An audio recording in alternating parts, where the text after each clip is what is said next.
guest speakers and also faculty members.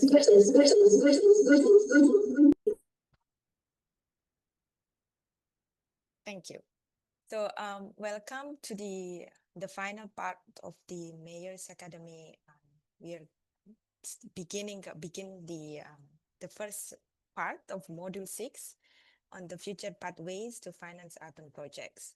So the idea behind these sessions was actually to build a collective understanding that no cities actually will succeed without the ability to finance its own developments and infrastructure needs in sustainable way.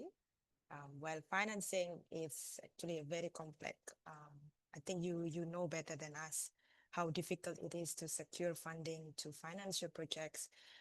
But it's also, we learn that actually financing is full of endless possibilities. So, but that's again, the sessions will take a practical approach by focusing on different finance modality and the types of finance that are most likely to offer sustainable and inclusive solutions for different type of economies and the governance structures. And as I understood, like the cities that your cities is actually quite different from one to another. So that's why the sessions will be include how discussions on how cities can actually raise the revenue for your their own revenue for the proposed initiative. Next slide, please.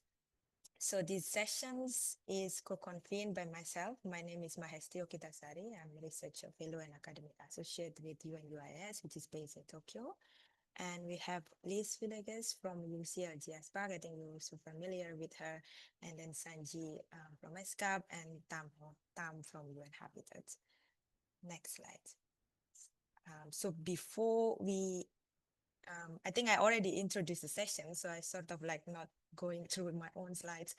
So next slide, please. Yes, so so today we'll cover 5 things. The first one is policy pathways for urban finance. Is basically the basic informations that you get by going through our handbook, the flagship publication from ESCAP and on Asia Pacific cities. Then we are also discussing financing modalities and constraints. This is where your presentation coming in, and then we share and unpack that together. Then after the break, we'll have also presentations coming in that and also experience from the fellow mayors, our former graduates, with regard to gender responsive participatory budgeting. And we will also talk about climate finance and disclosures. And finally, we will discuss on the own source revenue.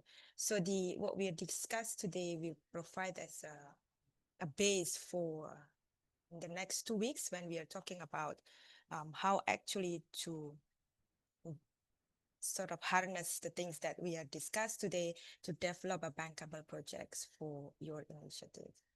Next slide, please. So this is the list of our panelists today, and we'll try to keep it in time. And but still, like we'll try to have a very rich discussions. So please feel free to interrupt if you have any questions during the sessions. Next slide, please. So as a common practice before we start our actual part of the modules, we need to have a group photo session. So please turn on your camera so that our colleague at the Secretariat can put a record of who is attending today's sessions. Sol, anytime you're ready. I cannot move it.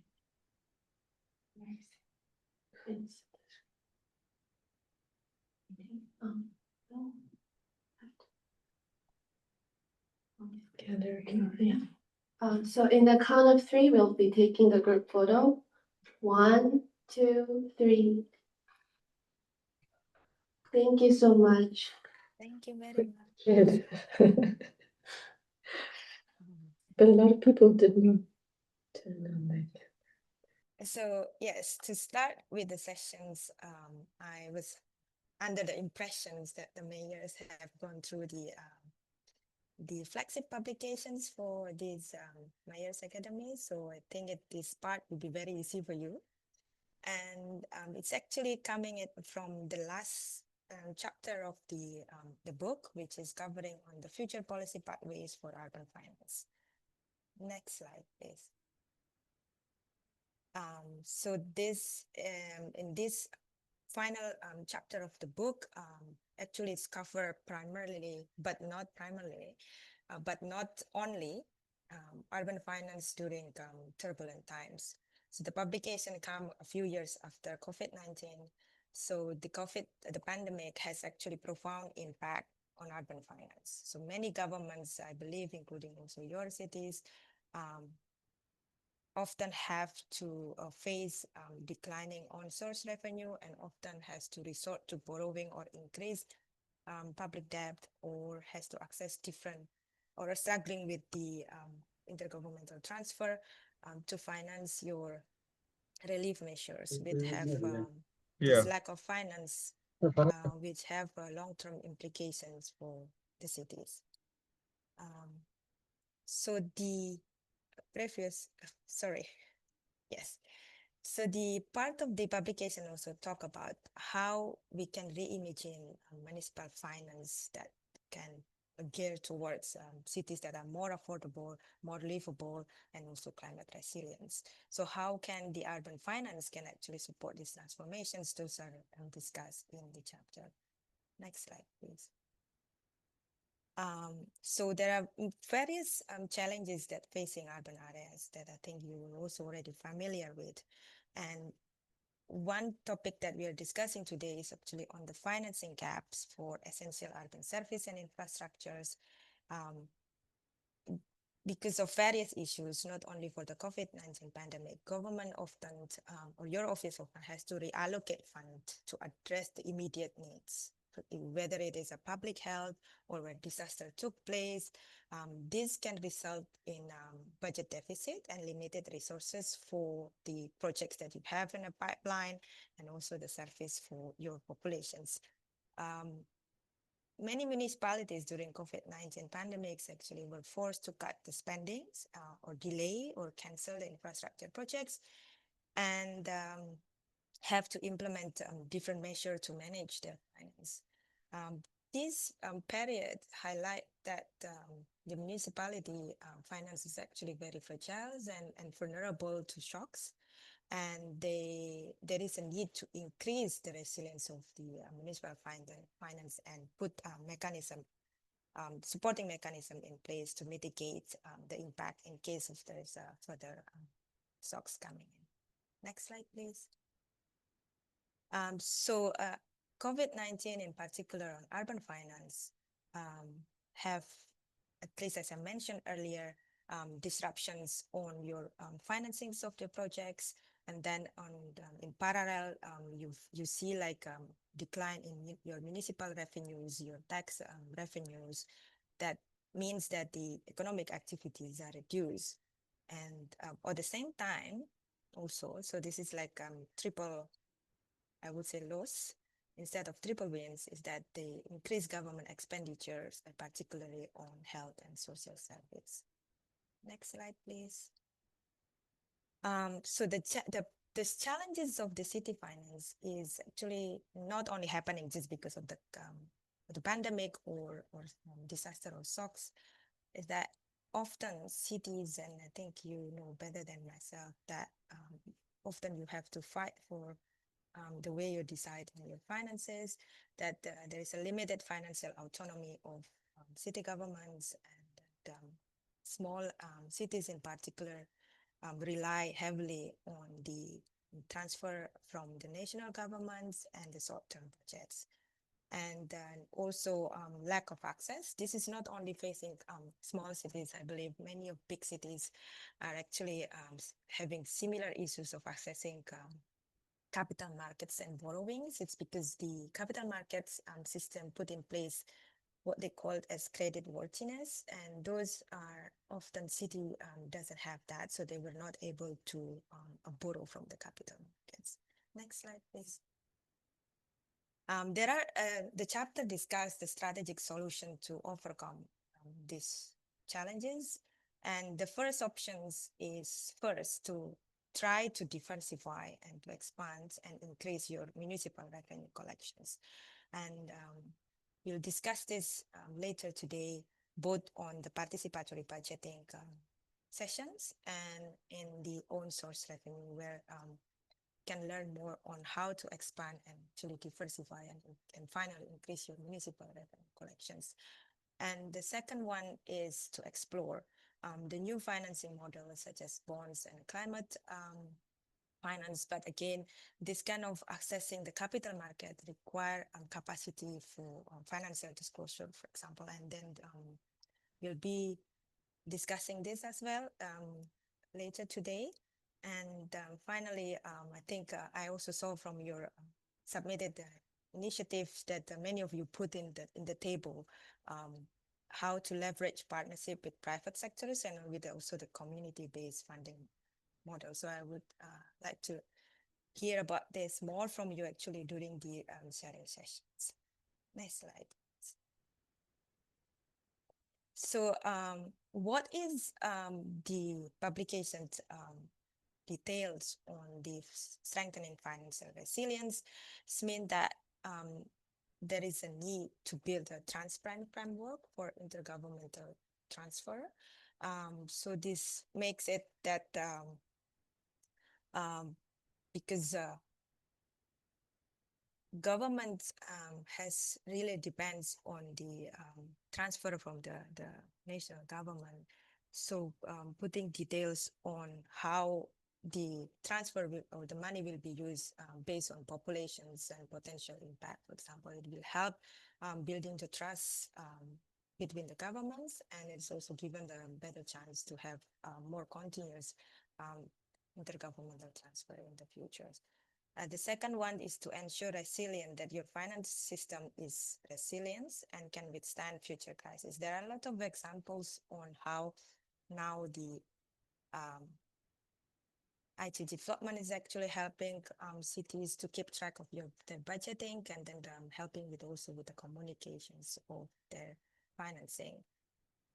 The third one is actually not only rely on cities, but it depends on also the relations with the national government, because having fiscal autonomy for cities is ideal, especially if city is allowed to manage revenues and expenditure. But often this is depends on the national governments. Next slide, please. So there are various, this is only, I think, a very few innovative financing solutions that is actually available for cities. I will start first actually not with the top left one, but bottom left, which is own source revenues. Those are, in majority, the development in the city is actually financed by their own source revenue, along with the intergovernmental transfer. So innovative financing solution within own source revenue, exploring them are quite important for cities to be able to secure more fundings.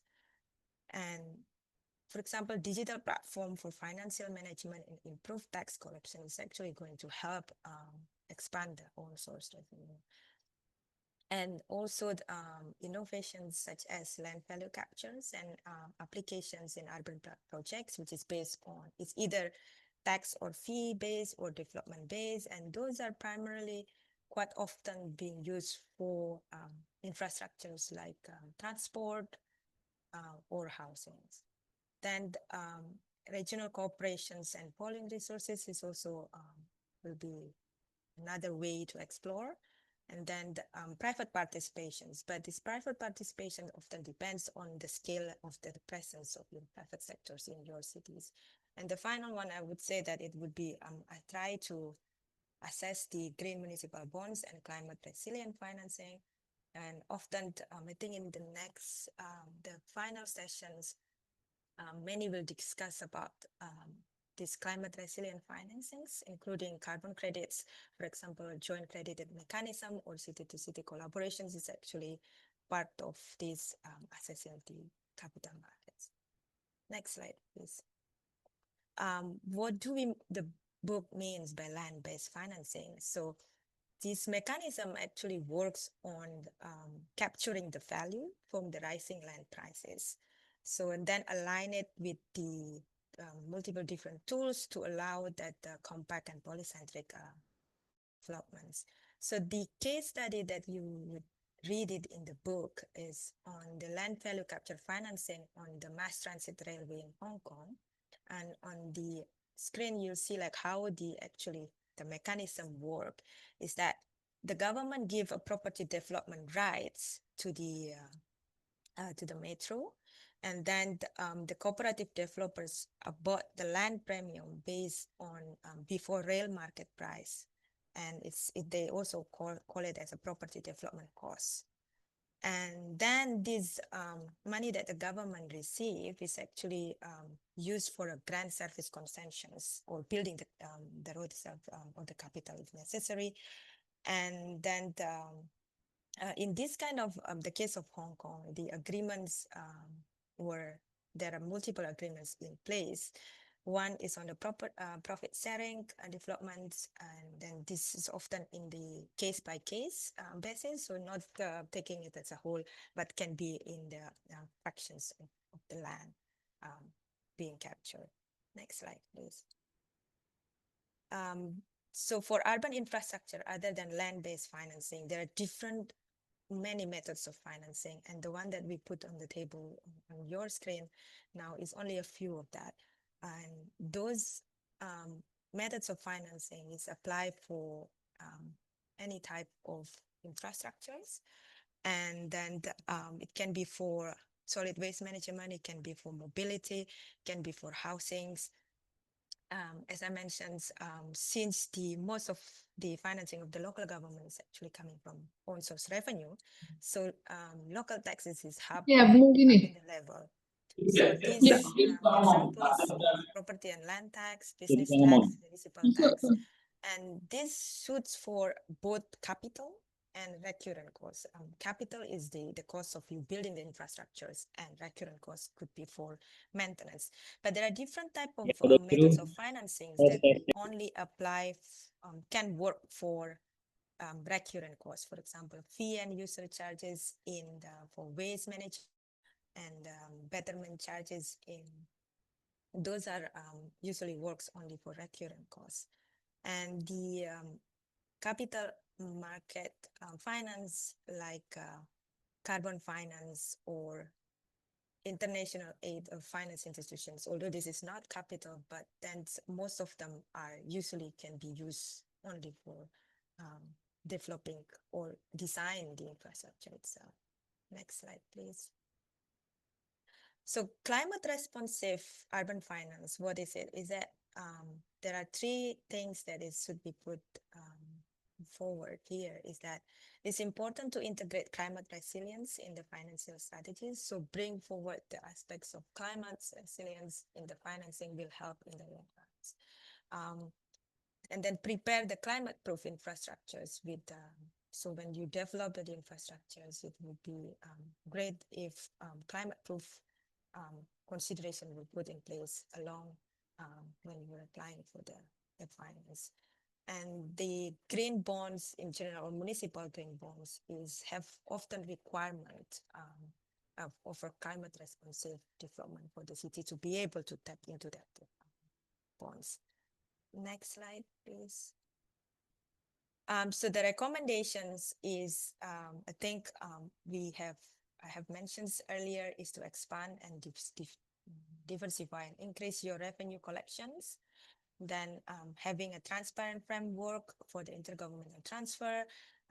Third, that if you decided to pursue land-based financing, try to align it with the development of compact and polycentric urban areas.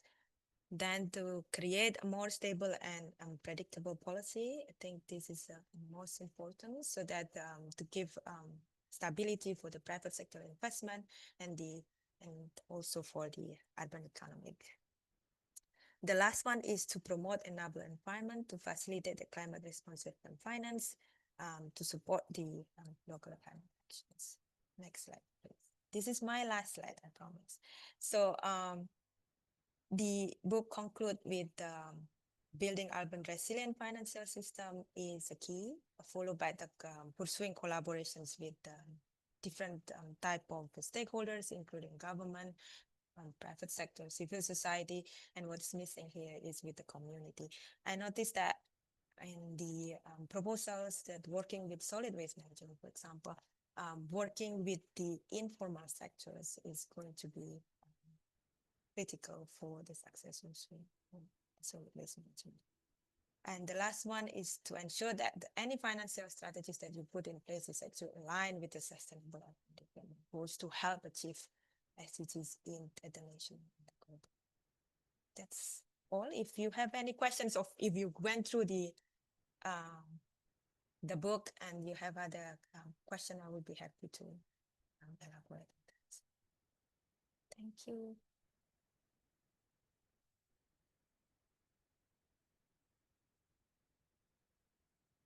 Okay.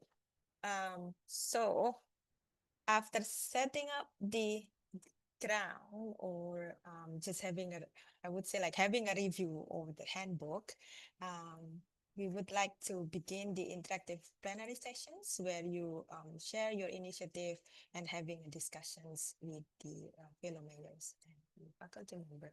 So I think we form it in a way that those who were presenting based on how early they were submitting their homework. So, so first of all, I would also like to thank the mayors for actually doing the homework and sharing it with us. I think there are many informations that you were given, although it's just like one slides, but I noticed that we add so many questions and requirement for you to clarify. The idea is that if you're going through this exercise, it would help you to have sort of sharpen up the finance plan that you have for your initiative. So I think if we are ready, we can just start it with the first one, the guiding questions for the discussions. So since the mayors, you were going to explain what are the available financing modalities for your initiative and sharing the constraint to operationalize your financing modalities. I think it's nice if you can also reflect to the other mayors financing modalities and constraints to share how strategies to overcome this, and then what kind of the initiative that you have put in place to engage the partners in your municipality to provide capital for the implementations, and how will you engage the citizens and other stakeholders. I think those are the we expect you to also ask the other mayors or from the faculty to actually to elaborate on these issues. I got noted that maybe we can start with Mayor from Suryodaya Assistances. or Banda Suryodaya. Mayor, Honorable Mayor Bahadur Rai. Yeah. Thank you very much. Thank you. You have around 10 minutes. Okay. So, This is from the homework. I have to give them some our insight of the municipality regarding this some questions. Which ones? Because we have the homework also. There were six you can questions. start going through each of the questions and then Okay. share with us. Yeah. So this is the Suredi municipality and the mayor. In the first question was, what do you need to finance within your initiatives in the municipality? Especially, I am very going to specific initiative in this my municipality. This is a integrated solid waste management systems. And in the first questions, need to finance in our municipalities. The first is the construction of the materials recovery facilities we are investing, compositing refused delivered fuel sanitary landfills. And I am giving the point wise because I don't have only 10 minutes. And another is access route within the slope and protections for the landfill site, and GPS enabled waste trucks, bins, bulldozers, compactors. Like another is sustainable financing mechanism, social and environmental safeguard, and digital monitoring systems, awareness campaigns, eco clubs, trainings, and O&M cost, salaries, social safeguards, environmental and monitoring. This is the for the first question. What do you need to finance within your initiatives? It is very in a short form. Another is what is the financial context of your city?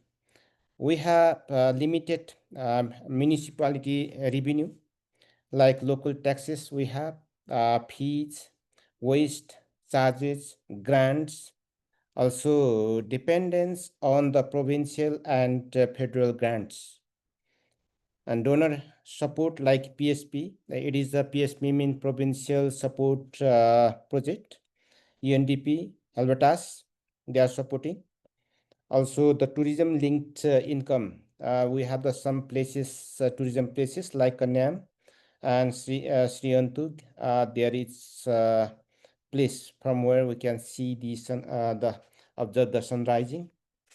And revenue from the green enterprises, where these are also going on, and public-private partnerships, and CSR contributions from banks and other entrepreneurs. The extended producers responsibilities, this EPR. And third question is, what is your initial financial strategy? This is the strategy. Local waste fees, we have cross subsidy and models. And another is polluter pays for business and extended producers responsibilities, EPR. And third is fee collection by utility bills door to door with automations. And another is provincial and financial grants, donor aids, UNDP helped us, and this 3P PPP with the recyclers, compositors, CSR, tourism, tea and tea state. We have the tea state also, tea garden, tea farming, tea industries, and microfinance for the green enterprises, tourism linked revenue, and community engagement, eco club, women's groups. And fourth is, what is the expected benefit for the financial these initiatives? Improved public health, reduced disease outbreaks, environmental gains, less pollutions, lower methane emissions, job creation and economic empowerment, 50 to 100 grand green jobs, women, youth and focused, sustainable tourism boost, plus 50 to 15, 10 to 50% to reach the circular economic through recycling and compositing, long-term financial sustainability by green fund.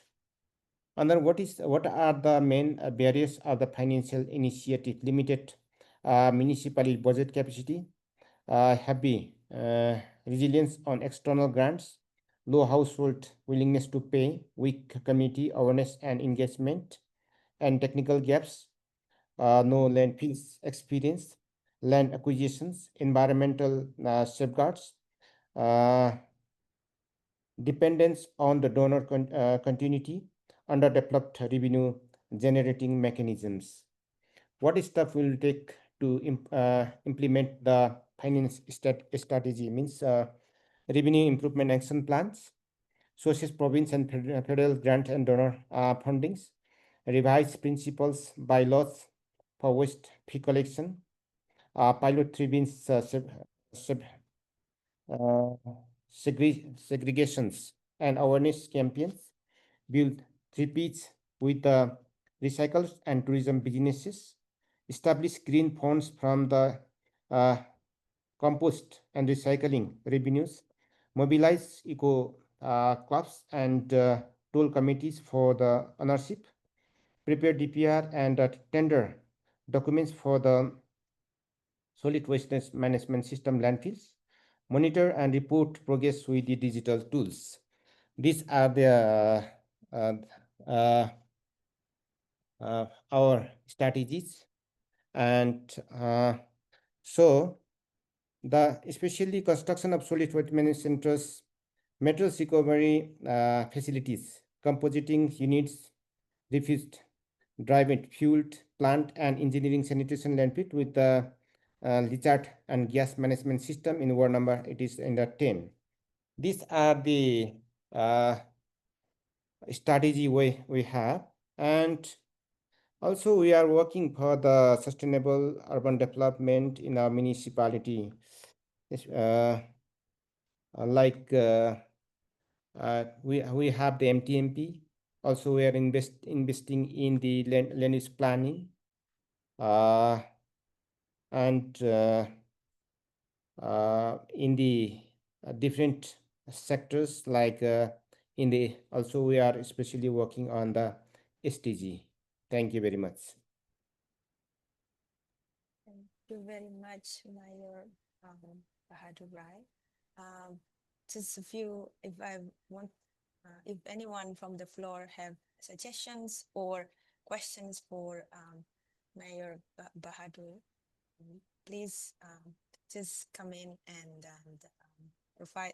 If you also have facing similar issues or have gone through similar issue before, I think it would be very nice to hear from you. I don't How know you whether you people understand or not, because I gave in the very short forms. No, I think it's a bit it's short. You have so many informations given, and I really appreciate that this everything is connected in your what do you need and what kind of financial context and what even goes through down to your strategies and your barriers. It's for example, you do mentions about social and environmental safeguard on the list of the what do you need to finance within your initiative, both falling in the capital and recurrent costs or maintenance costs. And then it's I think for the initiative, probably it would be helpful later to decide whether these financing strategies, which one goes to the capital and which one goes for the maintenance.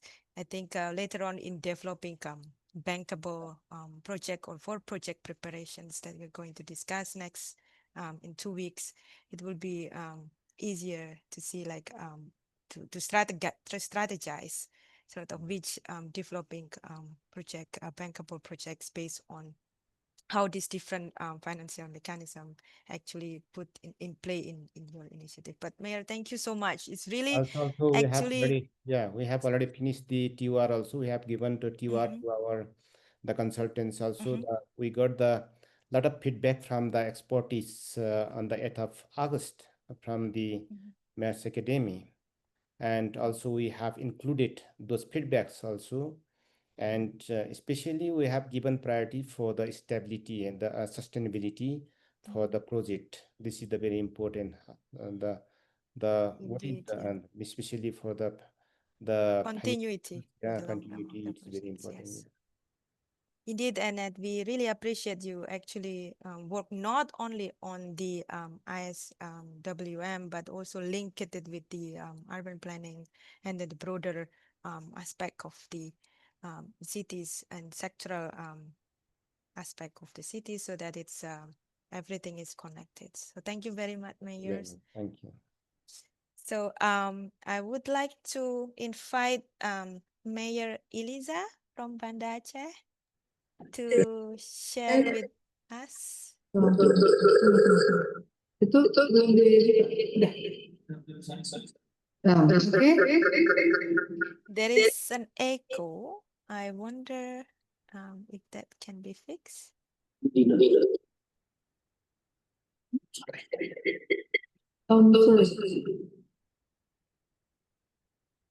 Okay.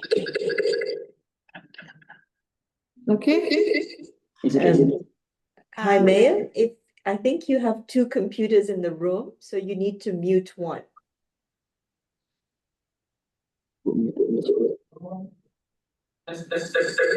Wait. This is wait. Maybe mute the speaker as well. Are we able to? It has to be muted.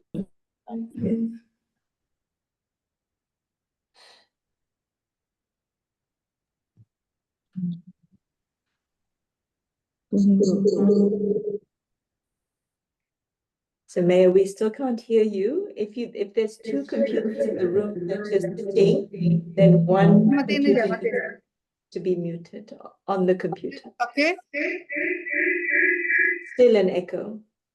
Hello.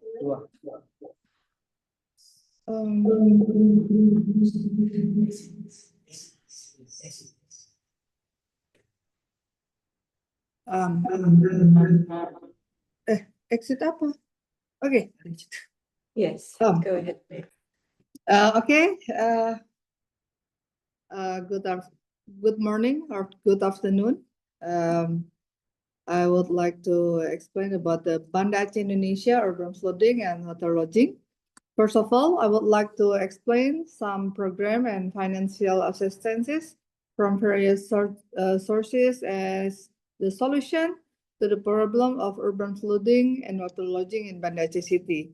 In our initiative or plans, the component requiring financial resources include first, management and development of the drainage system, second, implementation of urban-rural routes, third, management and development of the domestic wastewater system, fourth, development and management of the solid waste system, fifth, management of natural resources and coastal protection structures in river basin areas. The capital of operational expenses associated with our initiative are primarily allocated to infrastructure capital expenditure. In addition, we believe they are in direct social or environmental costs that need to be considered, such as compensation for communities affected by infrastructure development.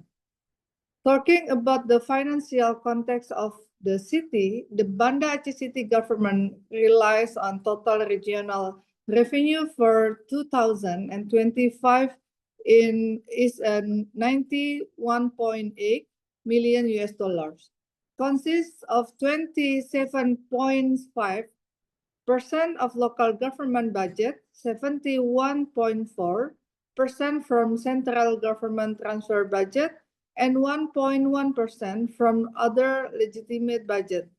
Capital and operational expenditures are still largely financed by transfer from the central government, particularly through the Special Allocation Fund and the Aceh Special Autonomy Fund.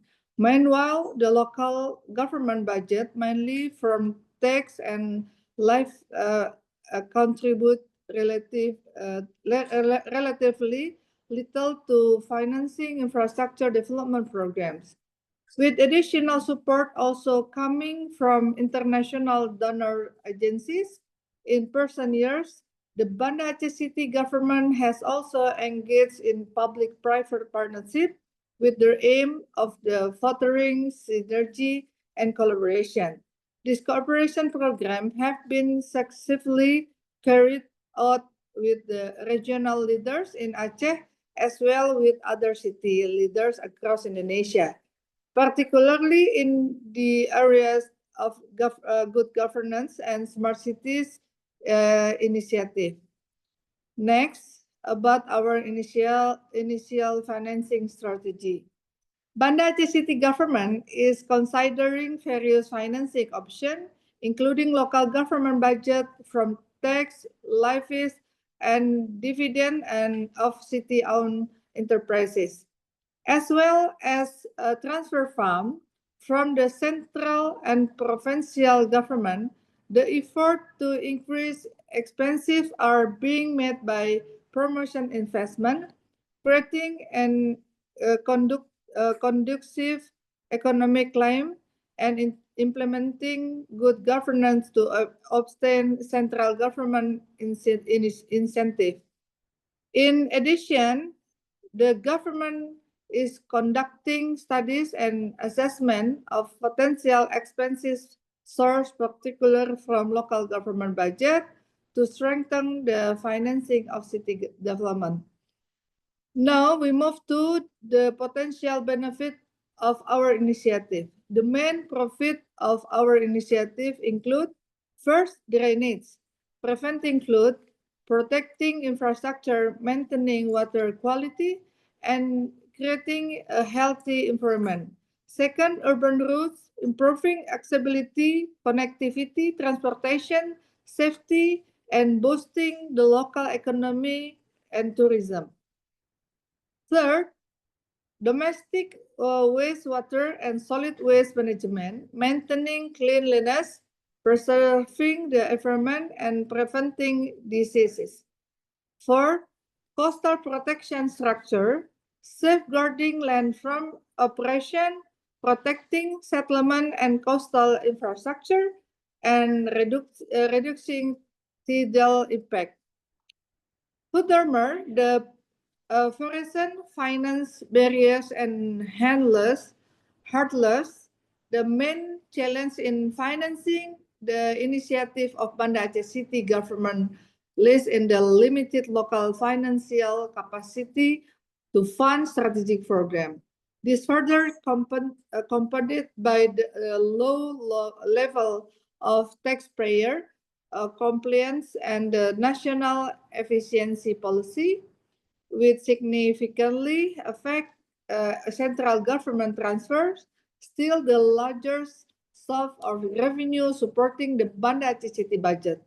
Last but not least, the step for developing and finance strategy for our initiative, the Banda Aceh City government will develop financing strategies through the optimization of local government budget, including taxpayer data integration.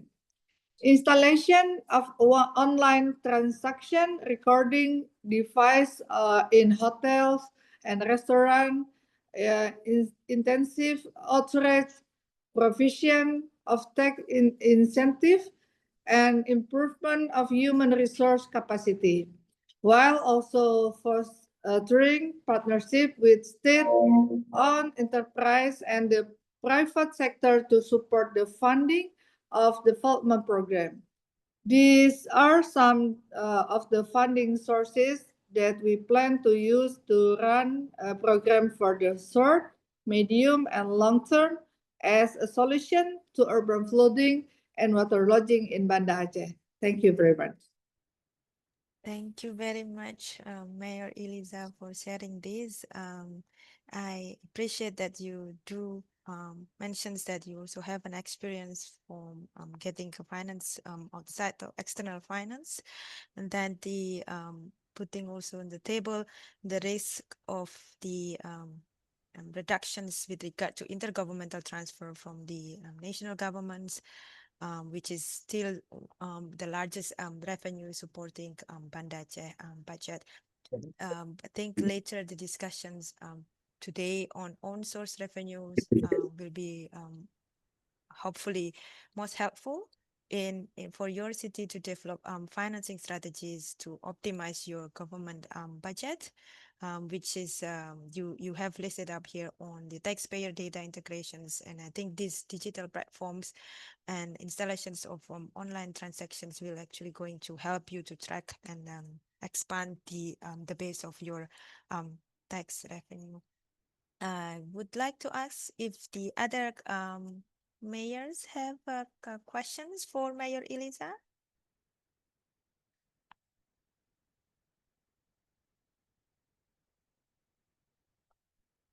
There are applause.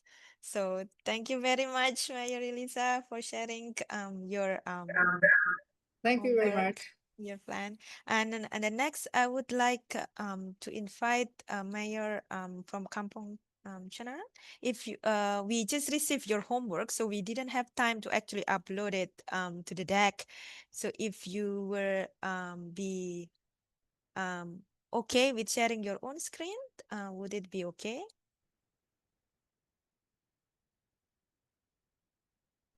Yeah. Oh, here. Hi, okay, we're ready to go. We Yes, managed to thank you very upload much, it. Anju. That's really Okay. quick. Thank you.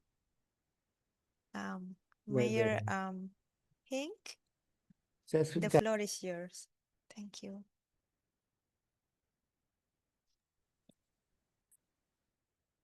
Yeah, just wait a minute. Yeah, I think this one, right?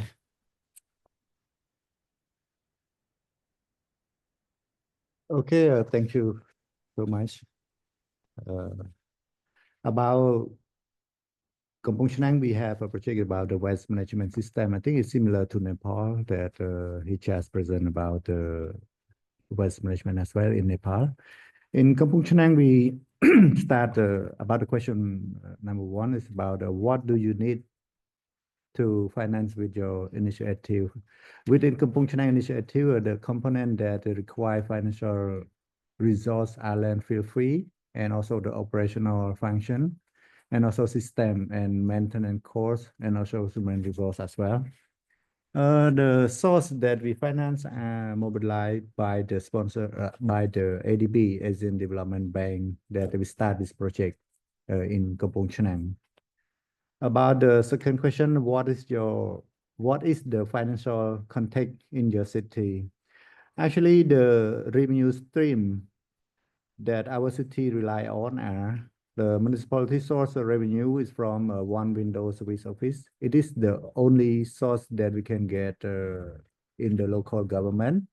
And the second one is about the intergovernmental financial support. Actually, is more than 90% of our expense is from the central government. The local revenue is just a little bit around 2 to 5% for the revenue in the local government. That is our constraint as well. About the third question about what is your initial financing strategy? The intergovernmental transfer is the main source of our expense in the local government. And the second one is about we can get some grant or loan, but the central government, they got the loan and they transfer into the local government.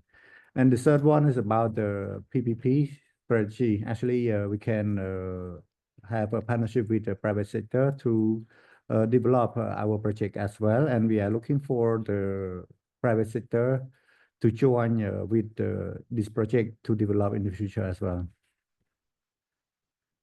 Fourth question is about what are the potential benefits of your initiative? There about the revenue, actually, the revenue that we collect from the citizens is not enough for the spend. And so we try to generate this initiative for our community as our city vision to have a clean and green environment for our citizens as well. About the fifth question is about what are the foreseen financial barrier and hurdles. About the challenge of our project is the budget constraint that we collect from the citizen is not enough for the expense. We provide the service to the citizen. We collect all the household waste in our municipality. And we also give the bill to around 90% of household as well, because some people who have identity that they are poor, they don't need to pay for the waste collection fee. Actually, we can collect the money from the citizen around between 50% to 60% only. That's the bearer of our financing. So we need the money from the central government, and also we try the last question, what are the steps for developing a financing strategy for our initiative? If we try to about the public awareness, I think it's really important for the public awareness. Citizens, they have responsibility for their waste that they produce. So we try to create a social campaign, and also try to inform the citizen about the responsibility of their waste that they produce. So we hope that in future we can collect around 80% to 90% of the collection fee, so we can respond for the expense such as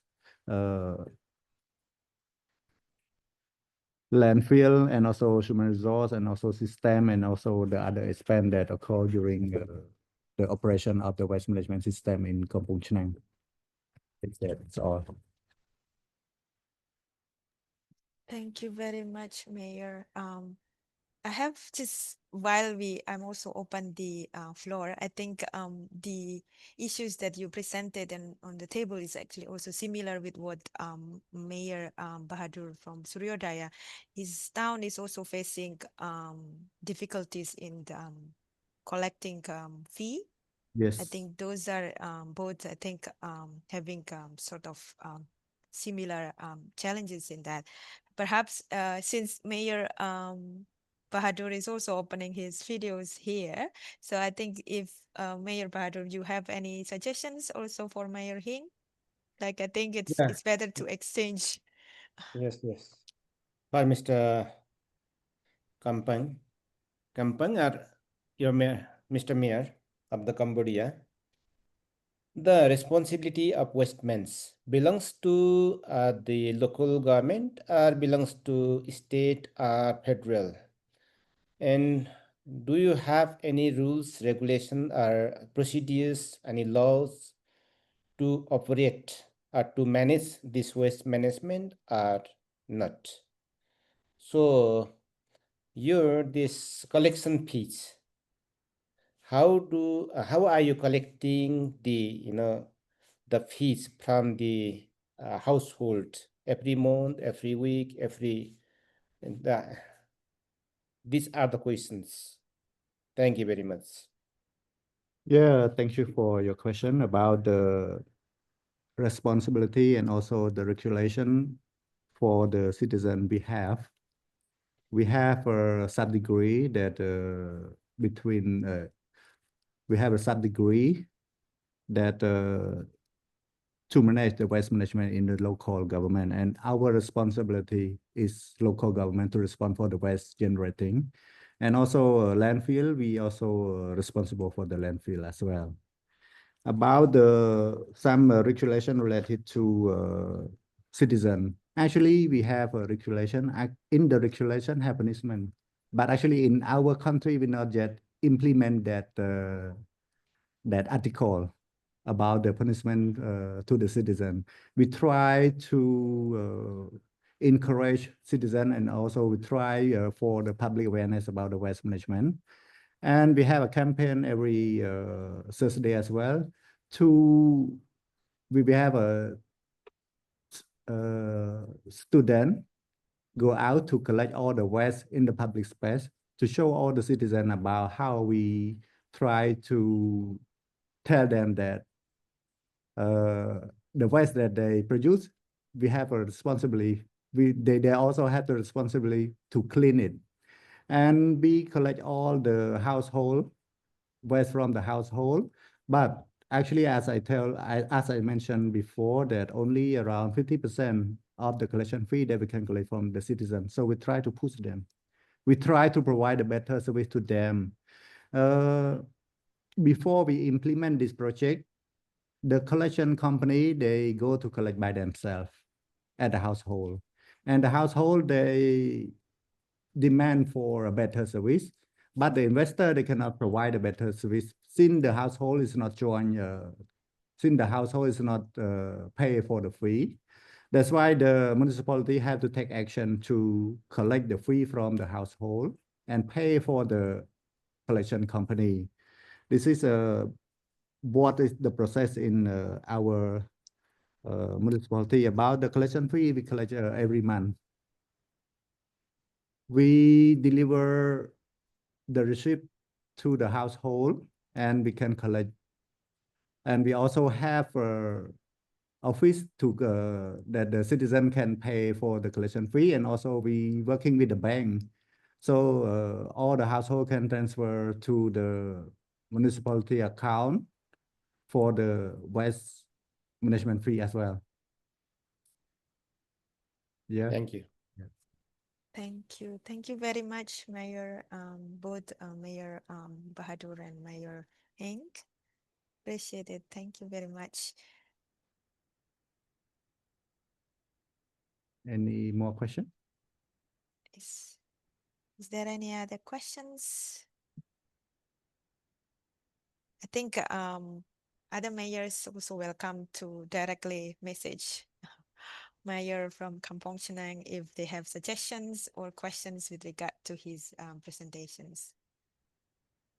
But I would like to invite the next mayor to share his work. And thank you very much, Mayor, for sharing the financing strategy for Kampong Chhnang. Thank you. I would like to invite Mayor Alfredo from Del Carmen, the Philippines. Mayors, are you here? Yes. Okay, Good, Mayor, good you have- morning. Sorry Good for being morning. late. We had a problem with internet. You have 7 to 8 minutes, please, so Yeah. that we have. So you have my presentation? Yes, it's on the screen. Okay. I think that's the wrong one. Did I send the wrong one? Oh my God. Yeah. No, that's not my presentation. Okay, Yeah, do sorry. you want to shift to a later slot so that you Yes, can send yes. us the Yes. updated one? Okay, then I would we can do that obviously, and I would like to invite Mayor from Inarua instead. If Mayor Kedar Bandari, are you here? Hello. Hello. Yes. Okay. Namaste. Namaste, Mayor. The floor is yours. While Thank Mayor you. Good Alfredo morning. is sending his homework to us. Thank you. Okay. Good morning, respectable mayors and participants. I am Kedar Bhandari, Mayor of Inarua Municipality, Nepal. Today I am going to discuss with you about solid waste management. What do you need to financial with your initiative? In this question, some notes are given by us. Capital expenses, completing units, composting units, biogas digital, digitators, shaders, smart bins, vehicles, ICT system, contribution of construction of composing processing sites,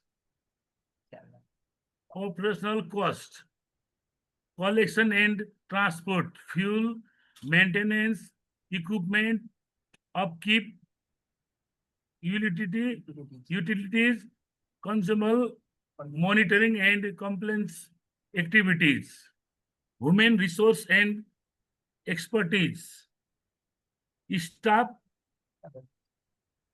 salary, stipends for waste packing, pickers, training and awareness campaigns, fee for expertise, consultants, ICT support, indirect social and environmental cost, temporary public inconvenience, order, leachate or emission risk, social inclusion for informal works. Workers. Then next question, what is the financial contact of your city? I'm saying limited municipal budget. The local budget is modest with competing priorities such as a road, health and education. Waste management reviews only a small share. Dependence of external sources. Funding option relies on provincial and national allocation and international donors. Use fee and taxes. Users fee and taxes. Householder waste collection fee excited but are minimal and not always collected. Consistently. Private sector and CSR potential, local business and integration industries could contribution through corporate social responsibility, CSR, funder for funds for or PPP arrangements. Micro enterprises financial, small loans and or grants could help local enterprises in recycling, composting, creating and waste to income model. Budget concerned for innovation, smart beans, ICT system and modern composting plants are costly and difficult to found without external assistance. Next question, what is your initial financing strategy? Municipal budget and users fee for basic operation provision in national governments or for infrastructure.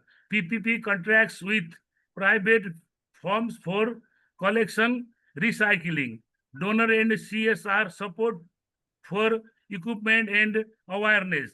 Micro enterprises with loans, grants for composting or recycling. Next question, what are the potential benefits of your initiative? Apologize, mayors.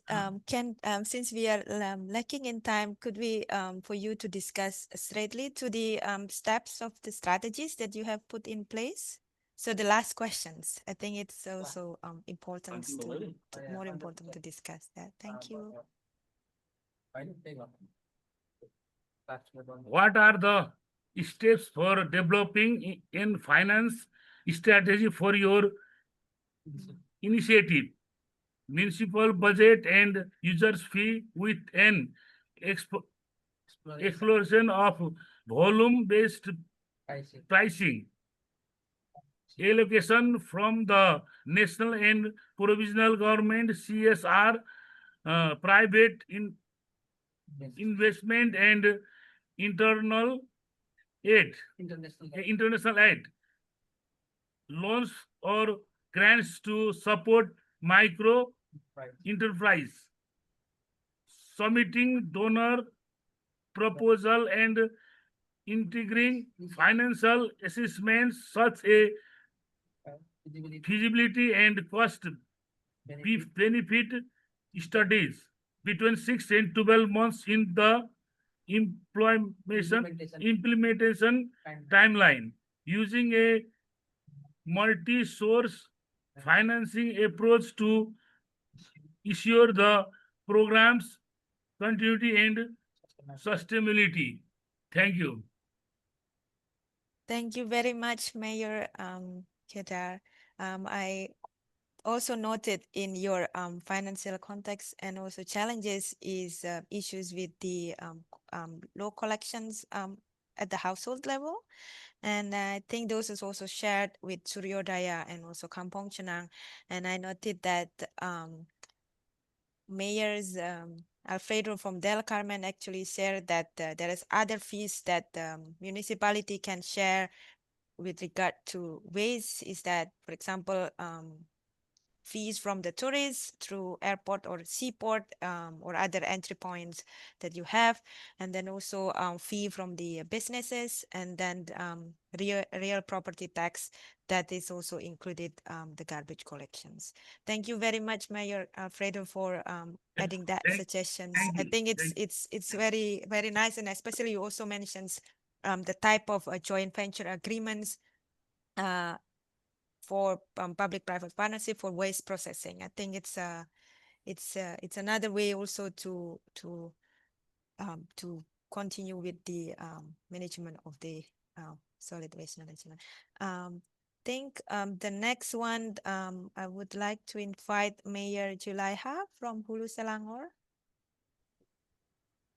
Mayor. Hi. Hello. Hello. Can you hear me? Yes, perfect. Okay. Thank you. Sorry, but my slides, 3 slides. I'll try my best within 7 minutes. Yes, please. Okay. For today, I would like to share with all of you one of our initiative that we have in our municipal. That is, we call it endowment fund. This is one of our initiative that we have in our municipal to support the sustainable urban development. Okay, endowment fund, actually this is kind of our initiative for the people, our community, and it's designed to support both capital and also operational expenses, and it's involved giving support to the students. If you can see in our slide, we give special, we cover their fees for the parents and teachers association fees and scholarships, also in education program. For example, this year, we already spent about 37,000 ringgit Malaysia for the 1,465 students. We pay for their school fees under this endowment fund. Endowment fund actually one of our way to collect revenue from for our municipal council. Under this program also, we also give basic needs for the students, like giving them a free breakfast program for schools. We have about 75 schools in our district, and it's involved about 40,000 students. And for this, we spend about 190,000 money that we get from the private, we get from the municipal, and also from the society. We give back to the student in terms of a free breakfast program. And using this fund, we also develop or we also upgrade community facilities. For example, we upgrade our special for early school for the children for their age 4 to 6 years old. We call it Pusat Transit Tabika Kemas. This is preschool program actually. We help the operator to upgrade their facilities using this fund, endowment fund. And at the same time, we also do this economic and social development. Using this fund, we invest, we buy property actually using this fund to generate long-term income for our endowment fund.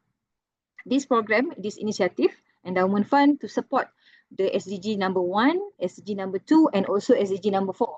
And the target is actually more to the student, because from our statistic, Hulu Selangor, actually we have the 3rd highest number of poverty in our state. We have 9 districts, and our district is the 3rd highest poverty statistic. So under this initiative, this endowment initiative, we target to help our school children, especially for them to go to the school, for them to be able going to school every day, get the free breakfast, to motivate these children to get proper education and later help them to change their socio-economy. And for the question number two, what is the financial context? So to answer this, we outline three contexts. First, I think this is same like other municipal. Most of our fund for this endowment come from our municipal budget. This is as per mentioned under Local Government Act. So we get the revenue from assessment tax, license, permit. So one of our way to generate income to get revenue under the establishment of endowment fund. We started this fund back in 2018. Actually, first the municipal inject some money, about 1 million ringgit Malaysia that time, about 236,000 USD. But after 6 years, our fund has increased to 7 million ringgit Malaysia. So it's about 1.7 USD dollar right now. So using this fund, we finance the project that I mentioned before. So the second, the financial context is strategic intent. So this is not for the short-term charity pool only. We intend for our endowment fund can sustain for long-term financial instrument. That's why part of we got this the initial fund from the municipal. We also got donor from private and community. We didn't use the principal money. We only use the dividend that we can get from the principal. Actually, this is kind of what we have in Islam. In Islam, we call it concept wakaf. We keep the principal, but we use the dividend that we get from the money, from the principal. So from this 7 million principal that we have now, we get dividend. Let's say you put the money in fixed saving in bank, fixed deposit. So we get the dividend or the interest. So this dividend, we use that money to buy property.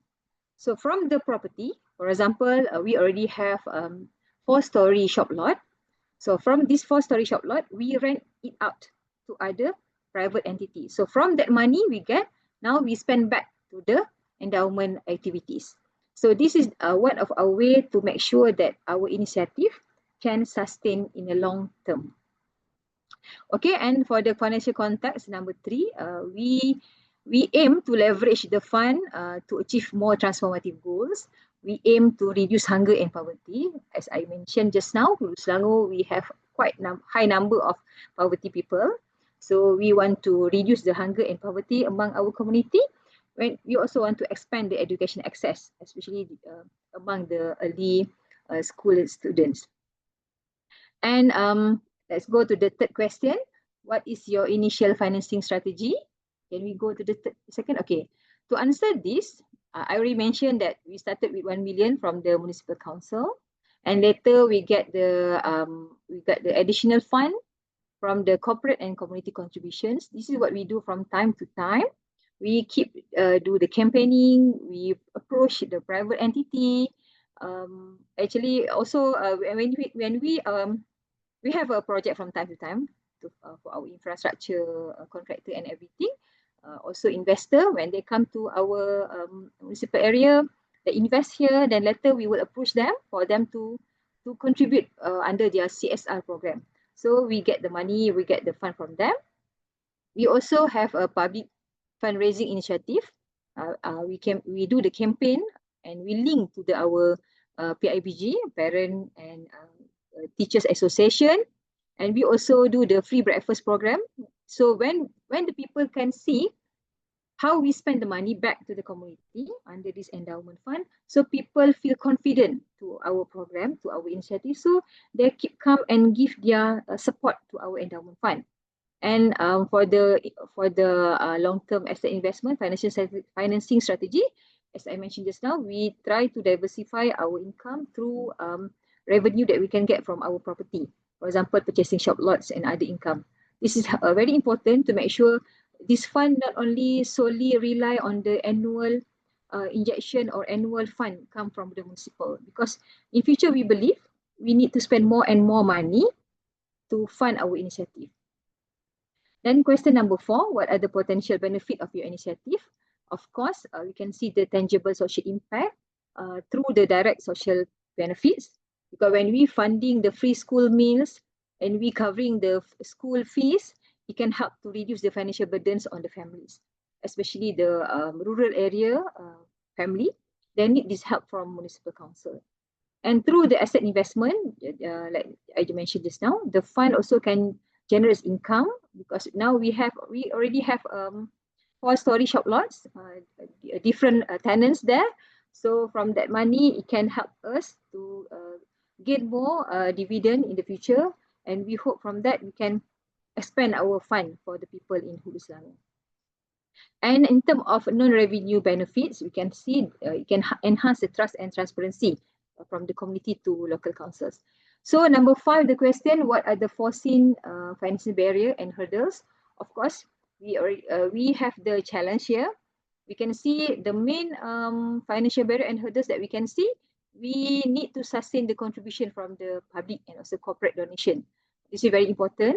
And we can see also there is an investment risk, because when we purchase the assets, we need to make sure we can yield the expected returns, because we are using money from other people. So we need to make sure we can yield the expected returns for the benefit of our endowment fund. And long-term commitment, we have ambitious goal we admit. For example, we want to have a zero hunger in the 5 years in future. So we need consistent discipline from our team to maintain our endowment fund here. And the last question is, what are the steps for developing a finance strategy for our initiative endowment fund? So there are 7 steps here. We put here, you can see. The first, we secure the seed funding. We started with the municipal fund back in 2019. The first fund we established the fund, the endowment fund, this initiative 2018. The first fund that we get from municipal in 2019, about 1 million, which is about 236,000 US dollar. And now after 6 years, we already have about 1.7 USD dollar in our account. Second, our step is diversify the contribution.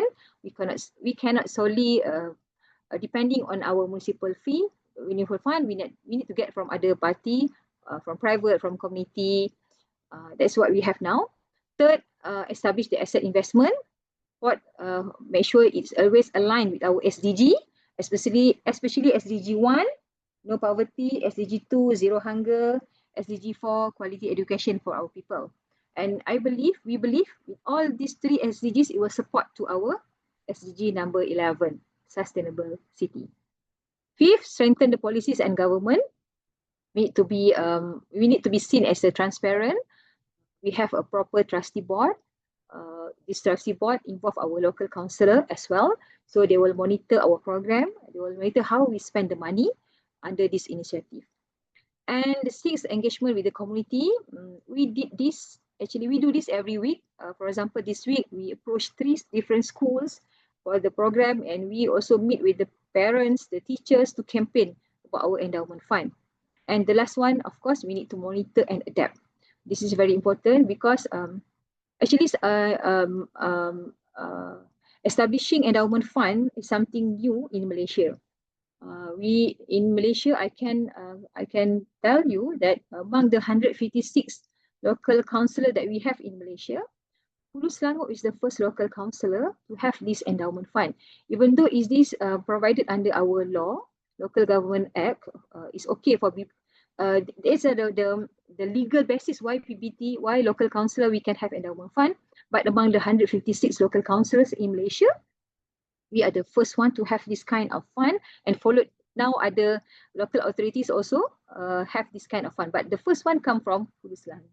So they're benchmarking us. So as the final or the pilot project for endowment fund, this initiative in Malaysia, we need to make sure that we also monitor what we have in our program, and we need to be transparent. So hopefully it can benefit back to the public, because in sustainable development, especially in urban context, we need to make sure that the initiative not only come from the government solely, but we need support from the private and also from the community. With that, thank you. Thank you very much, Mayor Julaiha. I think it's really interesting, and endowment funds, and especially not so many examples coming from the cities about the pooling resources. So what you have shared today is very detailed, and I think mayors, other mayors can also learn from Hulu Selangor and how to pool resources beyond the government funding, traditional government funding, to actually can implement actions in the cities, especially in your case, it's food and education. Thank you very much. Thank you. So I would like to invite back Mayor Alfredo to share his financing modalities and constraints. Mayors, the floor is yours. Hello? Yeah, Yes. all right. I got the right one. Our project is the climate resilient and inclusive housing for displaced and vulnerable families in Del Carmen. The project is designed to address families affected by sea level rise in one of our island communities, which is around 1,000 in terms of population. So how do we finance? What do we need to finance within our initiative? So the project would entail the following investments to ensure that we can do it right the first time and sustain the operational support of a large-scale resettlement effort, which is basically we have to move an entire village. One is infrastructure. This would mean land development, houses, utilities, etc. It would also mean environmental preparation because the area we are moving and that was approved is a part of a protected landscape. The second one is social preparation. Social investments from the family's readiness to relocate, the host community's readiness to absorb, which is an input I got from the experts during our one-on-one, and the local government's readiness to respond to the increased population. And the third would be our human resource capacity. So does the local government have enough human resources to absorb potential increase in terms of responses during calamities, health systems? So all of this will be changed because they will be near now to our health center and also to the new village host if they can absorb the demands of the sudden increase in population. So what is the next one is what is the financial context of the city? Del Carmen was recently reclassified as a third-class municipality, but still 90% dependent on national tax allotment in the Philippines, which is provided monthly to the Philippines. Under the Philippine law, we can utilize 45% for our personal services, which is the necessary manpower to support the project initiative. 20% for developmental projects, which will include which will be the main source for our initial housing. The 5% for disaster, which will now cover response to the new resettled area. Another 5% for gender and development to help the transitioning of the families. 1% for senior citizens to support our seniors that will also be moving, and 1% again for human resource development for capacity building. The remaining amount is just for the operational support of the local government unit. Out of that, we also contribute around 10 to 15% to the annual budget. Our external sources are coming from the national government funds, depending on our project proposal. Then the international NGOs and development partners that can provide financial and technical support. And of course, public-private partnership to ensure better services are delivered. We do a lot of PPP and have experience in joint ventures already with existing policies to support public-private partnership and joint venture agreements.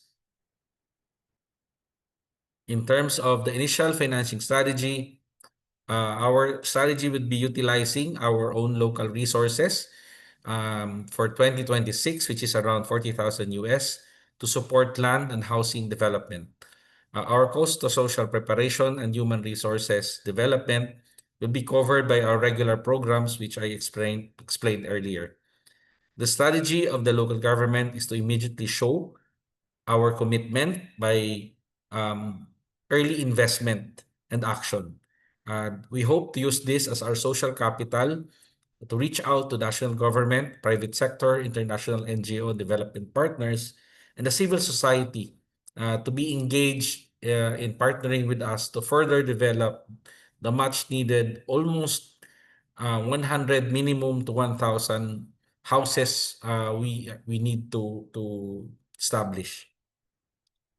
As for other alternative financing options, we are still trying to figure out our best possible options in terms of innovative finance and other new financing strategies that will hopefully allow low-term interest schemes for the families.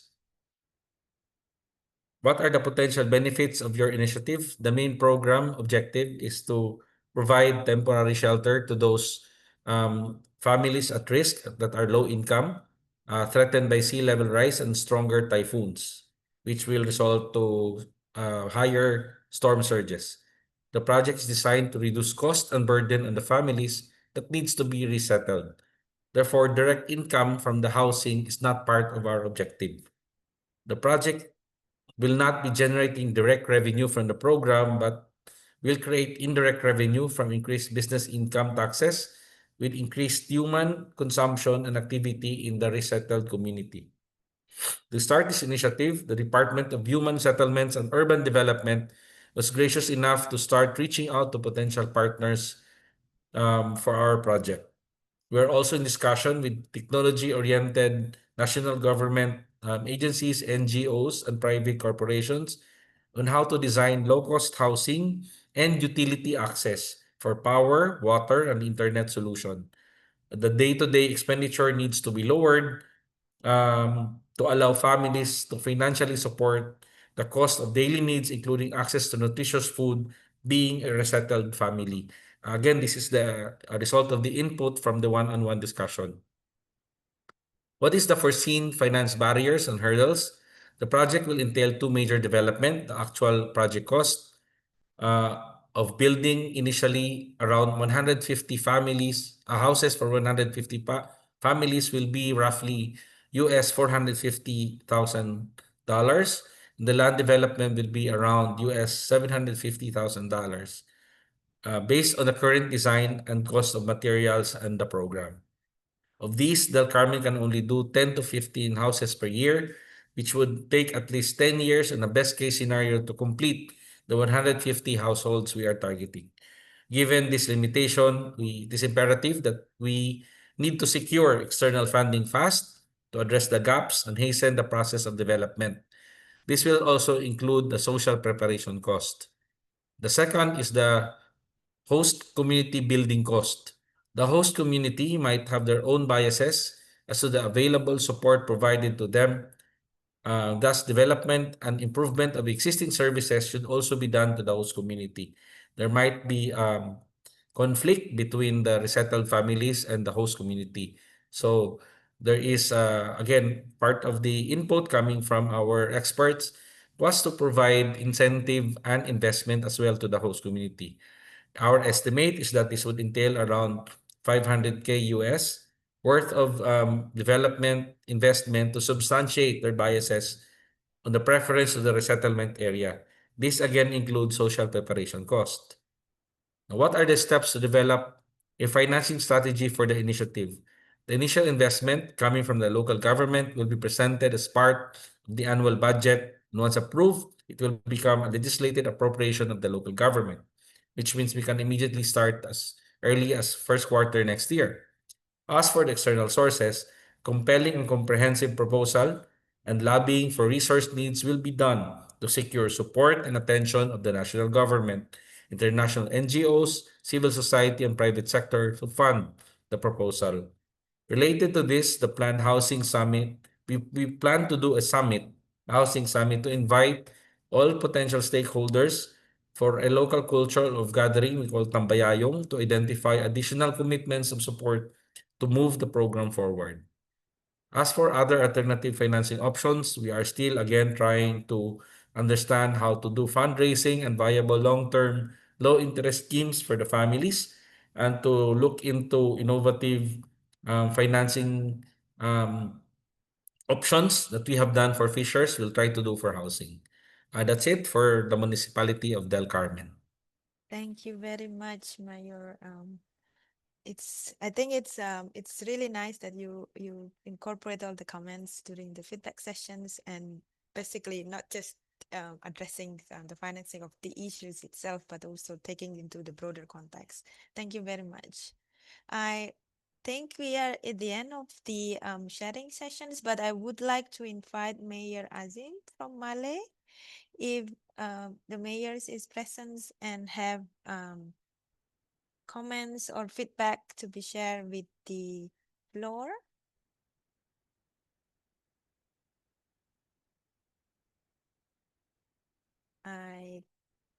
Okay, I think maybe the mayor has stepped back for a moment. Okay, so thank you very much once again, Mayor Alfredo, and all the mayors that have shared their homework, and I think we learn a lot from each other. I believe many of sharing similar challenges and innovative way of overcoming those challenges. So for the next in our program, we have Dato Ong Beleng, who is the Chief Executive Officer of Penang Women's Development Corporations. He will bring his experience and expertise on gender responsive financing and budgeting, and perhaps you can also take some takeaways from her experience today to apply it in your cities. Dato. Okay.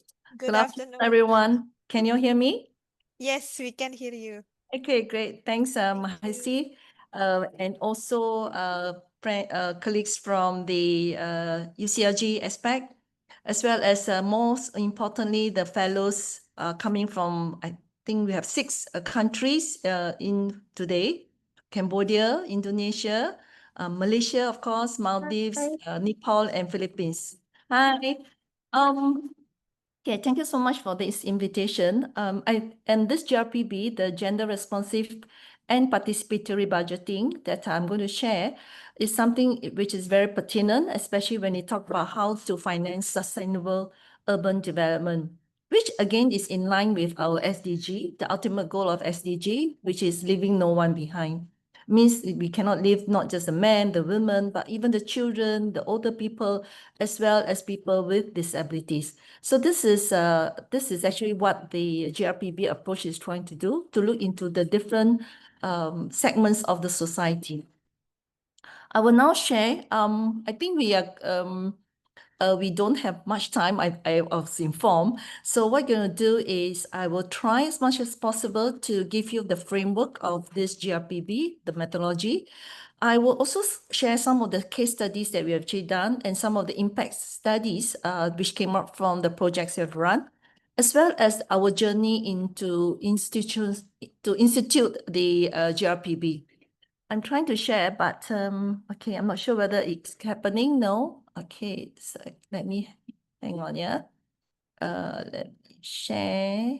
Okay.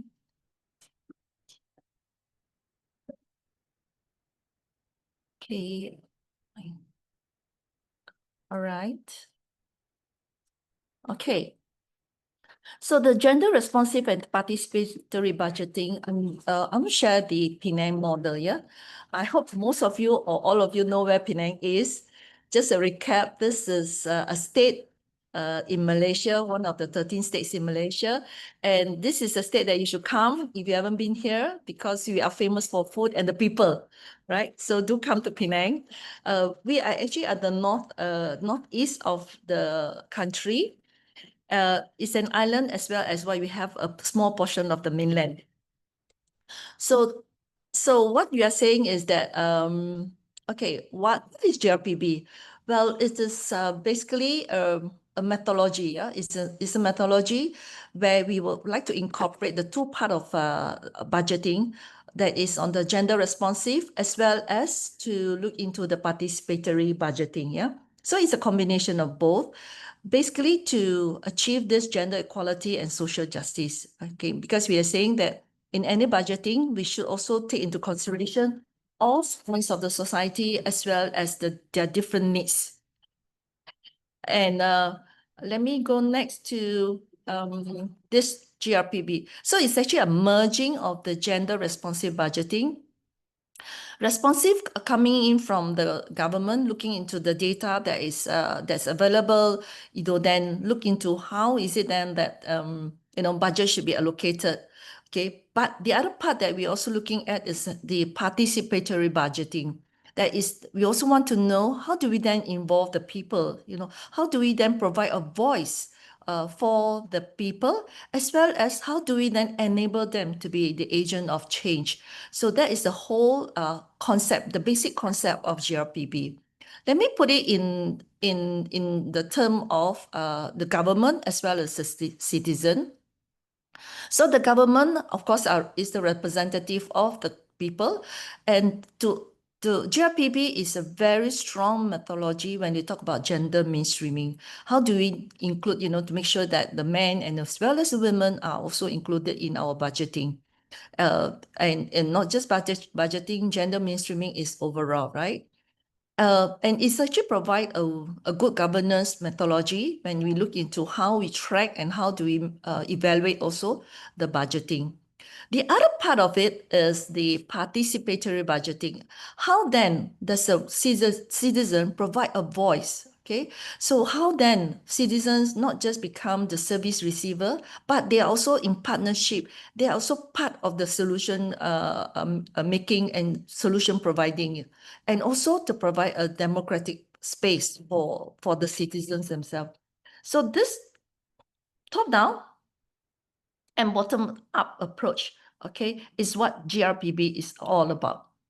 Okay, because sometimes if you look into the gender responsive budgeting, it's basically very top down. The government then decide based on the data that's available, and then say, okay, let's do this project, this project, this project.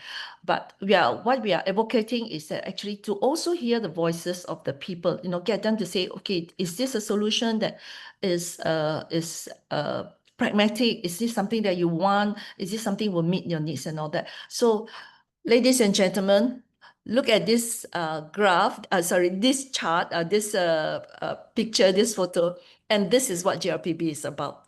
Okay, and this is a model that we say, coming up from Penang. I would like also then to go into the main focus of GRPB. We actually focus on two areas. One is actually on community projects. How do we apply GRPB into community projects? Second is actually to look into the institutionalization of GRPB. All right. And if you look on the right-hand side, there are three main elements when you look into this. One is actually to make sure there is a structure and mechanism. Otherwise you will find that there is no structure, and if there's no mechanism, there will be a lot of gaps, a lot of drops, especially in communication and into the reporting. So structure and mechanism is very important. And of course, we also look into the budget cycle, right? When you allocate budget, when is the best time do you get feedback from the people? When is a good time that you report back to them? Because they do feel the importance of they knowing what's happening. So we will share some of this, the ups and downs, when we implement projects, as well as, ladies and gentlemen, cannot run away. Capacity building is a continuous process. We have implemented GRPB since 2014, 13-14, yeah. That means we are already in our 12th year, and we still have need to do the capacity building because one, there are people, coming in, there's a turnover in municipals, that's one thing. Secondly, is also the fact that it is a continuous improvement. What we do now may not be relevant or may be a bit outdated in the future. Likewise, when we look back, when we started, it was very basic. But now we are looking into more technical, more impactful sort of capacity building. So this capacity building is definitely an ongoing process. Okay. So that is okay. Let me then dwell into some of the community projects that we have done. Yeah, before I forget, ladies and gentlemen, there could be some questions that you want to ask. Please put in a chat, okay? And if you have the time, then we do probably some Q&A later. Yeah, thank you. So let me start with the community project at what we call the People's Housing Projects. Basically, these are catering for the more vulnerable groups, okay? And it actually expanded from there to public spaces like the market and also the recreation area and all that, okay? And we also have collaborative projects and even participatory budgeting where we get the state representative or the federal representative to come and give a budget to the community and let the community decide what is it that they want to do. So it is, ladies and gentlemen, it can be a fun way of looking at budget. So it's not that always that, daunting that, wow, what are you going to do and all that, yeah? So we want to make it something interesting and something which the people themselves feel the ownership of the budget. That's most important because when they feel the ownership and they know that their voices are important, they then become part of your solution. They become part of the provider. Yeah, and that's where we see the strength of GRPB. Okay. Let me go into some of the ways that we hear their voices. One, of course, is the survey. So it can be an online survey, it can be even a physical survey, and that's where we collect information. Where are they? What are their needs? What are they looking at? The other way, which we find very powerful, is also on the focus group discussion.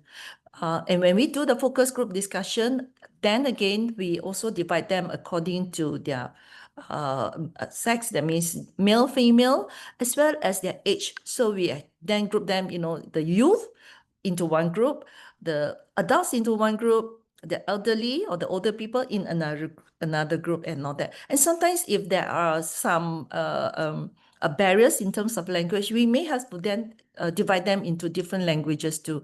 So this is how we actually would like to hear their voices. And when we actually group them in that way, we find that the information that we get is much richer.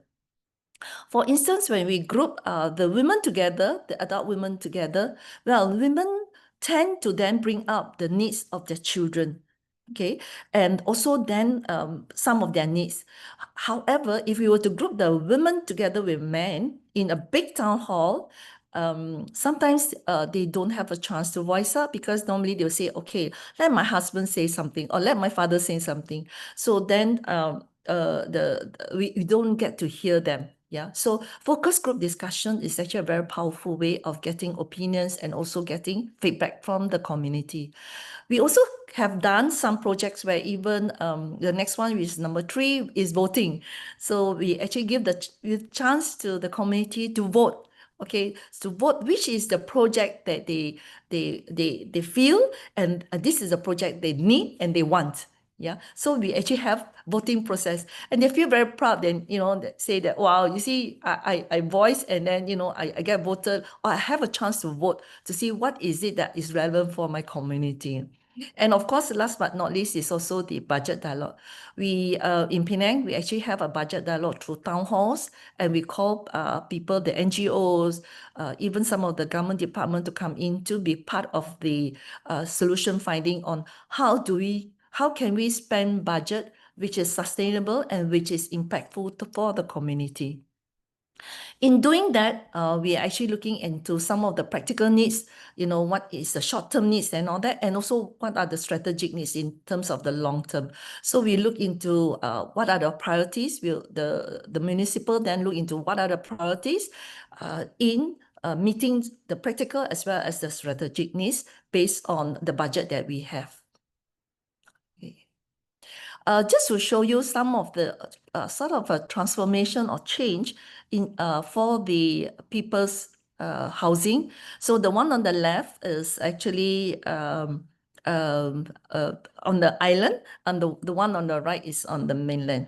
Okay, and you can see the sort of transformation. I just wanted to say one is actually the surface or the color. You know, we actually even get them to vote which color do you want for your flag. So they were excited to say, yeah, I want this color, I want this color, and all that. So we get feedback from them, and they're very happy to even see, you know, the change in the community. And this is another people's what do you call that project. I just wanted to highlight that we may think that the PPR have the same issue or have the same needs or have the same wants. Ladies and gentlemen, it's not. From the survey that we did and also from the interaction, we found that the earlier one actually wanted to make the place more lively. So they wanted to paint the flag. Whereas in this community, they say no, they're actually happy with what they have, but they needed a space for the recreation. They want a space for, you know, the women, the children, a place for them to play and all that. So that's where the municipal then decided to have a sort of a recreation area around the apartment or the flat. So different people, again, different needs, different community, different needs. Okay, so this is what we see. There are two differences based on their voting. And that's when the budget was decided, where does it go? Okay, so see the difference? The good thing is that even after the 10 years or so, especially on the left, we find that actually the cleanliness has been well maintained. Of course, there's still bound to be challenges and all that as we go along. But even for the one on the right, because I guess because we fulfill their needs, and that's most important for them. And then they have this sense of ownership. Okay. The other outcome of this GRPP is what we call community contracts. Now, based on the focus group discussion and also the engagement of the community, they were asking, because previously the cleaning services is done by a contractor, which comes in, you know, like once a day or twice a day to clean the place, and then they go off. So there was a challenge, you know, like they clean at 10 o'clock, by 11 o'clock, the place is dirty again, people are throwing rubbish. So one of the suggestion coming up from the GRPB is, say, why is it not that the community themselves owns this contract, the cleaning contract? So we went around and, you know, enabling a lot of discussion, a lot of what if, and what if. End of the day, the council decided that contract is given to the community. So it's actually through the residents association. And there are lots of wins from this contract because they find that, you know, one, we provided what do you call that, employment to the community itself. And we want to make sure that it's also with men and women. So nearly half of them are women, half of them are men. That's one. Secondly is that they also see their sense of belonging.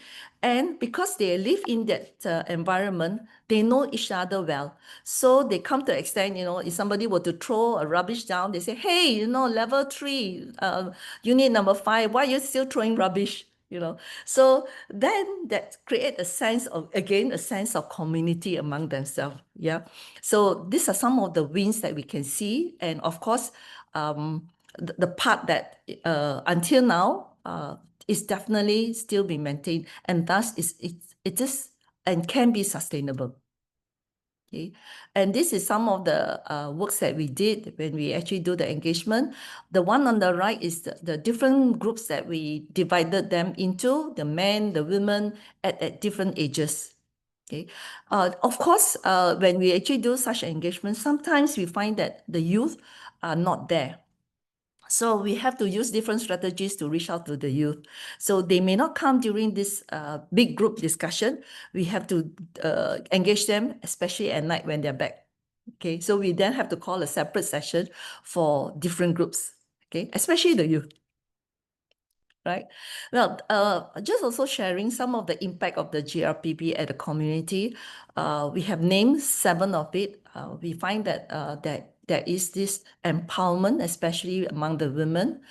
They feel that they also express that they have now a voice that is heard.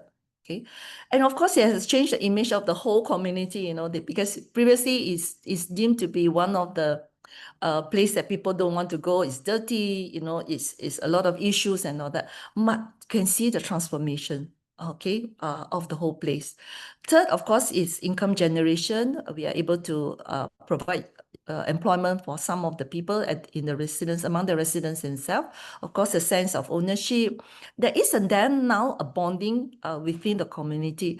This is especially so when we see there is that sense of, you know, taking care of each other, and thus they are not functioning on their own. We have cases whereby there are violence, domestic violence in the community, and they are able to voice it out. You know, they even able to talk and say, hey, you know, don't do that, and all that is not right, and all that. So they become, you know, that bonding actually give them opportunity to even to be able to navigate issues, social issues, right? I'm not saying all, but some of it actually can be mitigated through this GRPB approach. All right. And of course, you are bridging the community and the local government. One of the things is that we also see women stepping up in the residents association, because we also put it that, you know, you must involve not just the men in the residents association, but also the women. So women are also given the opportunity to have a say and to take a leadership role, yeah, in the decisions made for the community.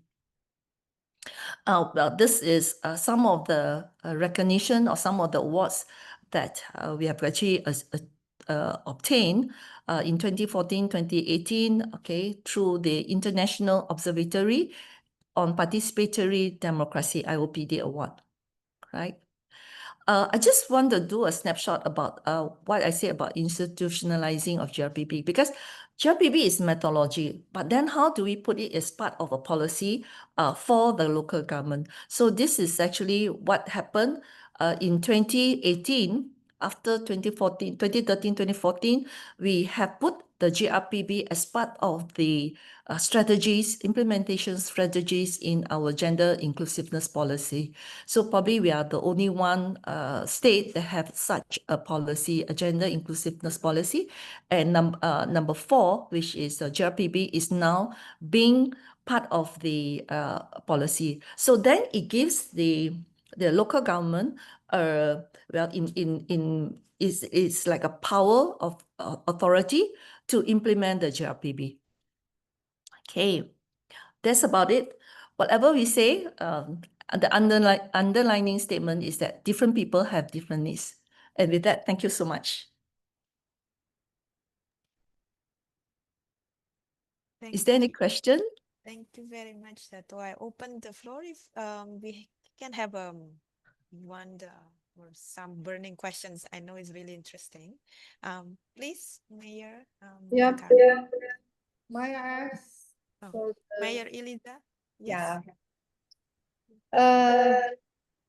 Sorry. How to know what the successful examples have you seen where gender responsive budgeting has positively impacted community?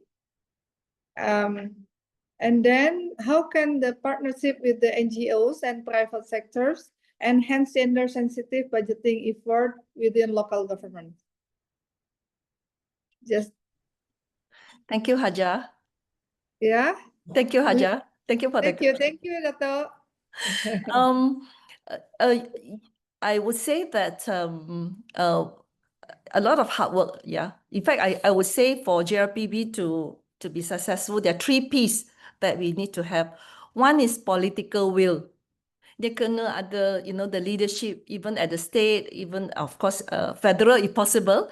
Okay, the political will must be there. And you know, sometimes in politics, things change very fast. So whoever comes in must be able to continue that. So the best way is still to have a policy matter, a policy up there. Then the local government then can just follow that policy. The second one is partnership, as Haja has said. Okay, the second P. First P, political will. Second P is you must have partnership. This cannot happen if it's just the local government alone. Okay, so when we have the focus group discussion or when we have the town hall, we will call the NGOs to come in also, representing the different segment of the society. Okay, that includes young OKU, the people with disability, people from the community, from the women's group, you know, from those even with from the aging society, the older people. So when we actually have them together, then we can hear the voice. Then only the local council will take into consideration their input. Then only will put it into their budget. Yeah, and the third P. Okay, 3 Ps, political will, apa tu, partnership, Hajar, kena ada persistent. Dia tak boleh, you cannot just, you know, like give up and all that. No, it has to have a lot of persistency because gender, even the 101 about gender, will also take some time for people to understand. Perception of gender and perception of how gender plays a role and all that. We actually took maybe 1 or 2 years just to do the fundamentals. Okay, but we can see even you know, asking people come in from other states coming to and you know, to serve, let's say the local municipal, they say that actually there are lots of difference between how they were in their previous organization and in this current organization, with the understanding and also looking or understanding the importance of putting gender in their work.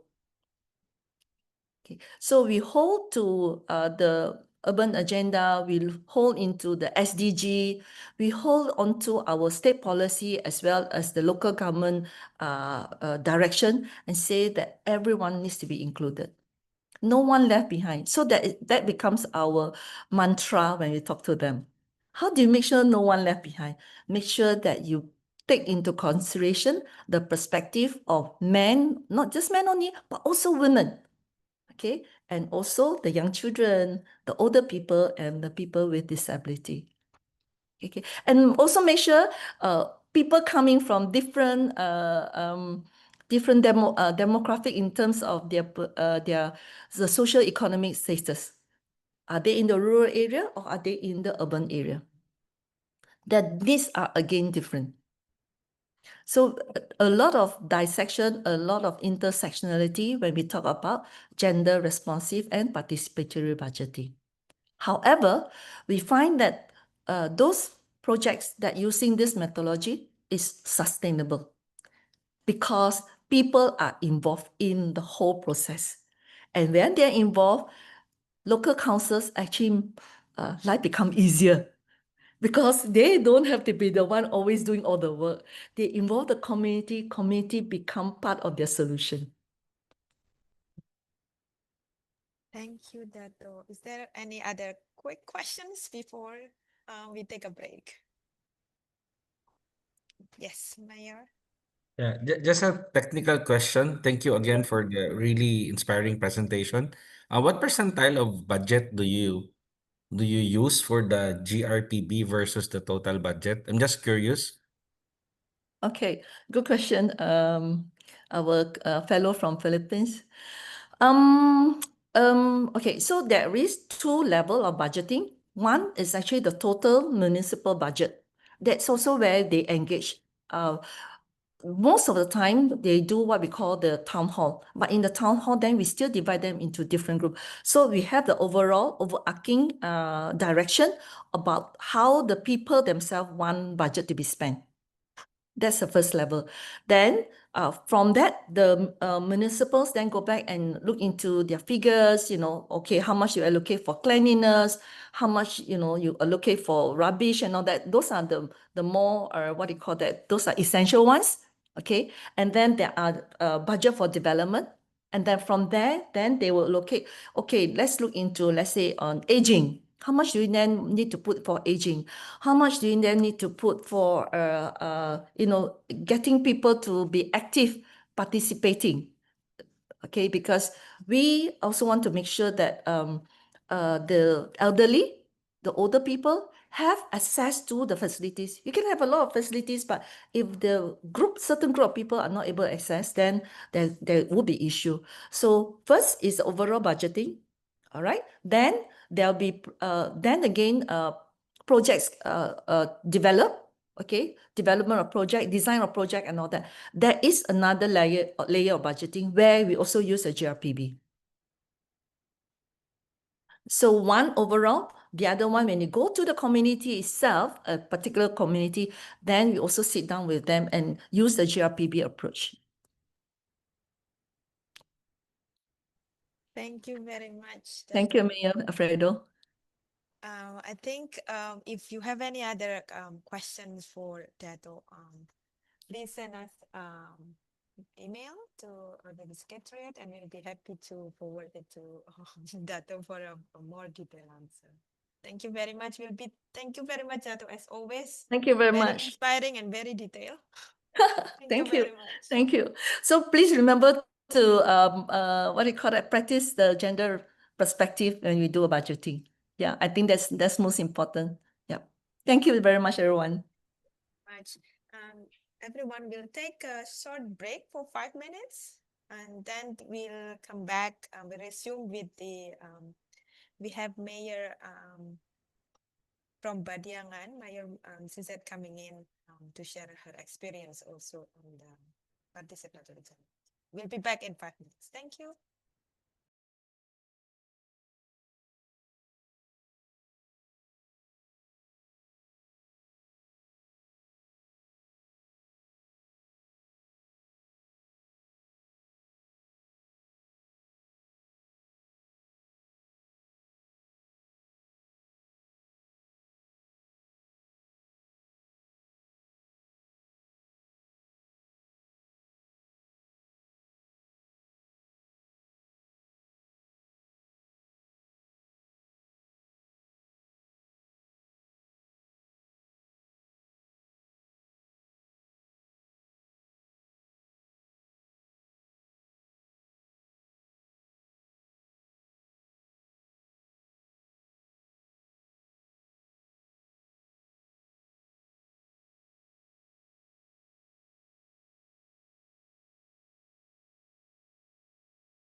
Tes 1, 2.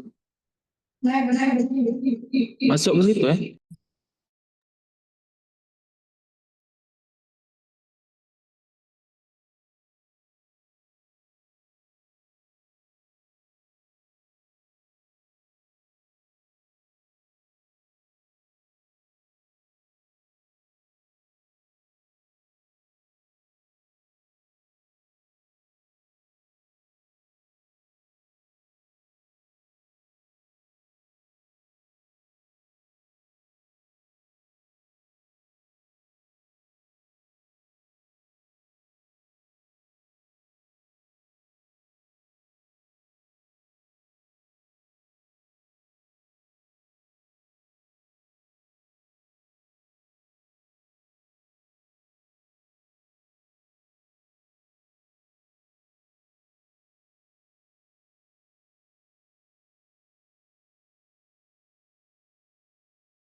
Are we ready to be back? Is everyone back on in front of their screen? Yeah. Thank you very much, mayors. Let us move with our agenda today.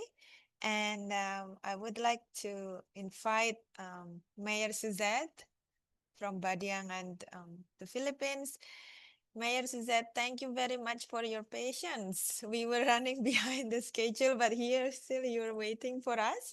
So Mayor Suzette is actually the alumni of the academy. Was it in 2 years ago, Mayor? Yes, 2 years ago, I believe that. Yes, 2 years ago. Right. So he will share with us today her experience or her city experience in climate financing for urban projects, which is, I think, next slide, please. She will, Okay. I think you will be introducing Next. gender. Right. Yes, it's gender responsive participatory budgeting and governance. Actually, we more or less have the same presentation with Madam Dato Ongbi. We met in Malaysia actually just 2 weeks ago. We made both the presentation, but my presentation would focus more on the practical application of the gender participatory budgeting in perspective of our gender and development program of the Philippine government. Thank Okay, you so very much. next, yes. I will, so please, the floor is yours. Thank you. Yes, so good afternoon, everyone, and my fellow mayors from the different countries and also from the Philippines. Let me just introduce some fast facts about my municipality. It's because these are relevant data for purposes of our implementation of the gender responsive participatory budgeting. So basically, my town is a fourth-class municipality, very small, with a population only of 29,000 plus. Male and female, not that big of a distinction. We have 31 barangays. And take note of our annual budget is only 135,152, 444. That was 2024. And we have the national tax allotment. This is also very vital, which is 131,164. And basically, we are more or less 95% dependent on the national tax allotment. And our total GAD is actually gender and development budget expenditure for the year 2024 is 11,835,000. Now, this is more than the mandatory 5% required by our national policies to have a budgetary allocation for gender and development programs. Small town, 7,750 hectares, no, with basically rolling hills and basically an agricultural area. So next slide, please. We just continue. Okay, next slide, please. Okay, now this is our gender responsive participatory budgeting, and we focus on women, MSMEs or entrepreneurs, no, in our municipality. Next slide, please. Okay, next. Okay, now what we did first, no, because we have the in place gender and development program, we have to go back, no, to the basics. Our gender and development policy imperatives. First, we have our national law as our basis, and that is our Women and Development and Nation Building Act.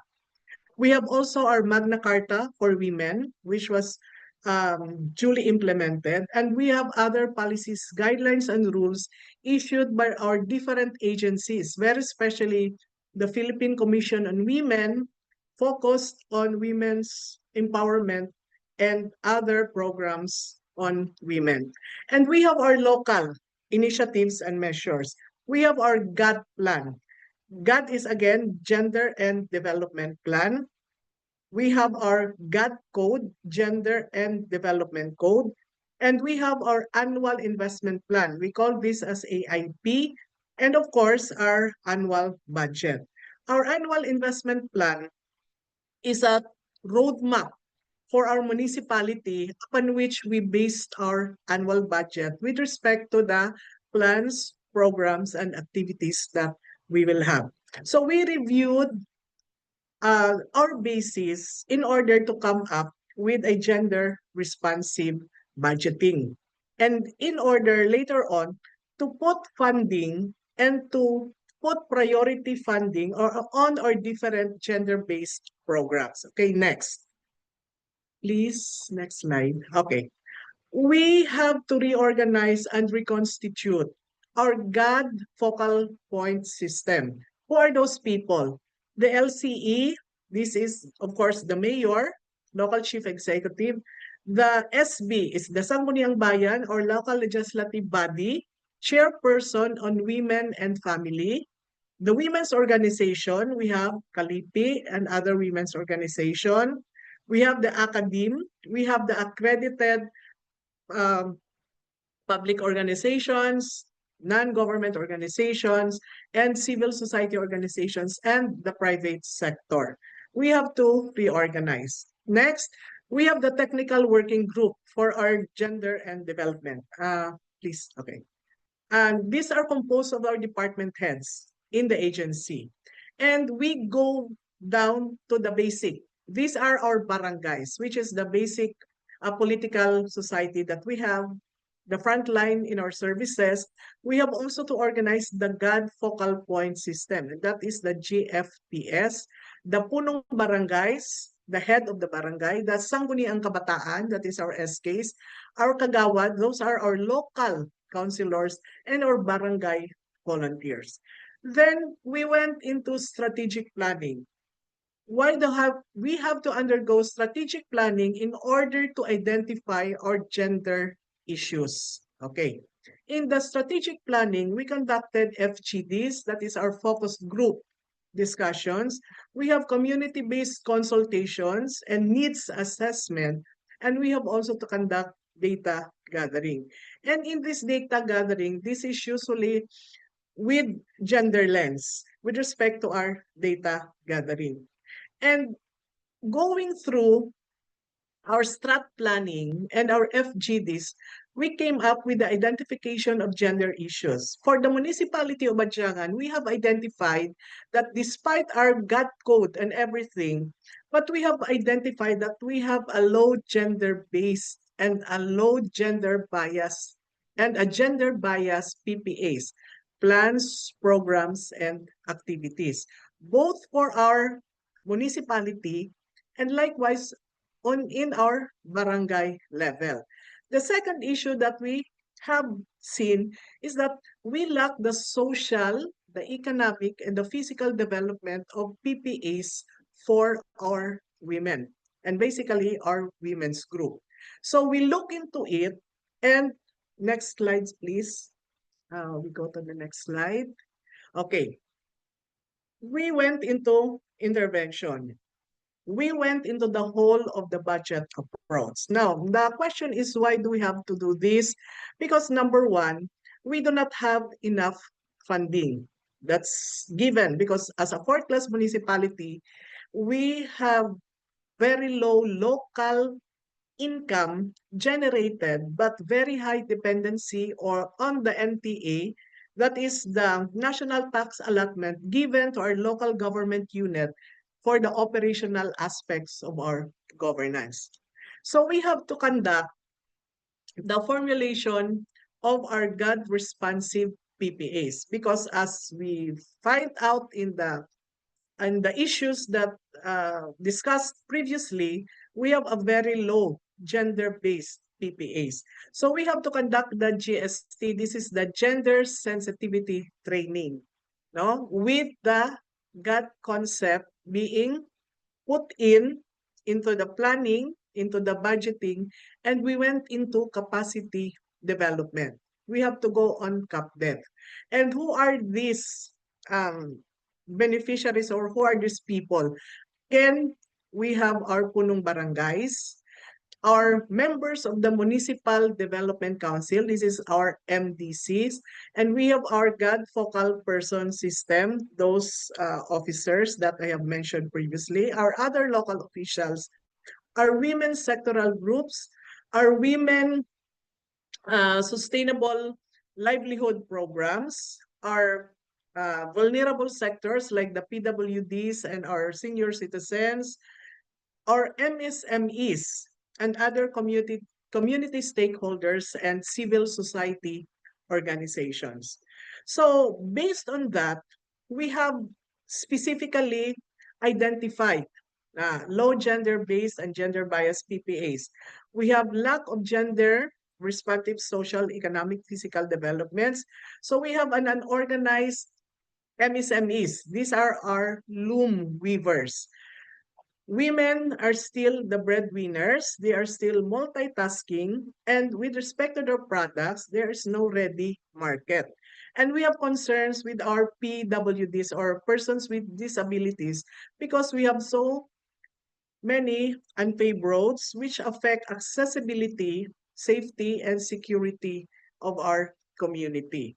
So we went into GAD budgeting considering putting into gender lens on those issues and concerns, and we go on prioritization, and next thing is the attribution of the GAD budget. Now, we consider the prioritization and attribution because number one, again, we go back to our funding sufficiency, which is not enough to cover everything. So with respect to the God attribution, we see to it that our PPAs, plans, programs, and activities should have the gender lens, considering that our MDCs, our Municipal Development Council, which is a policy making, which is vital in the formulation of our annual investment plan and our budget, forms part of our GST++ training and seminars.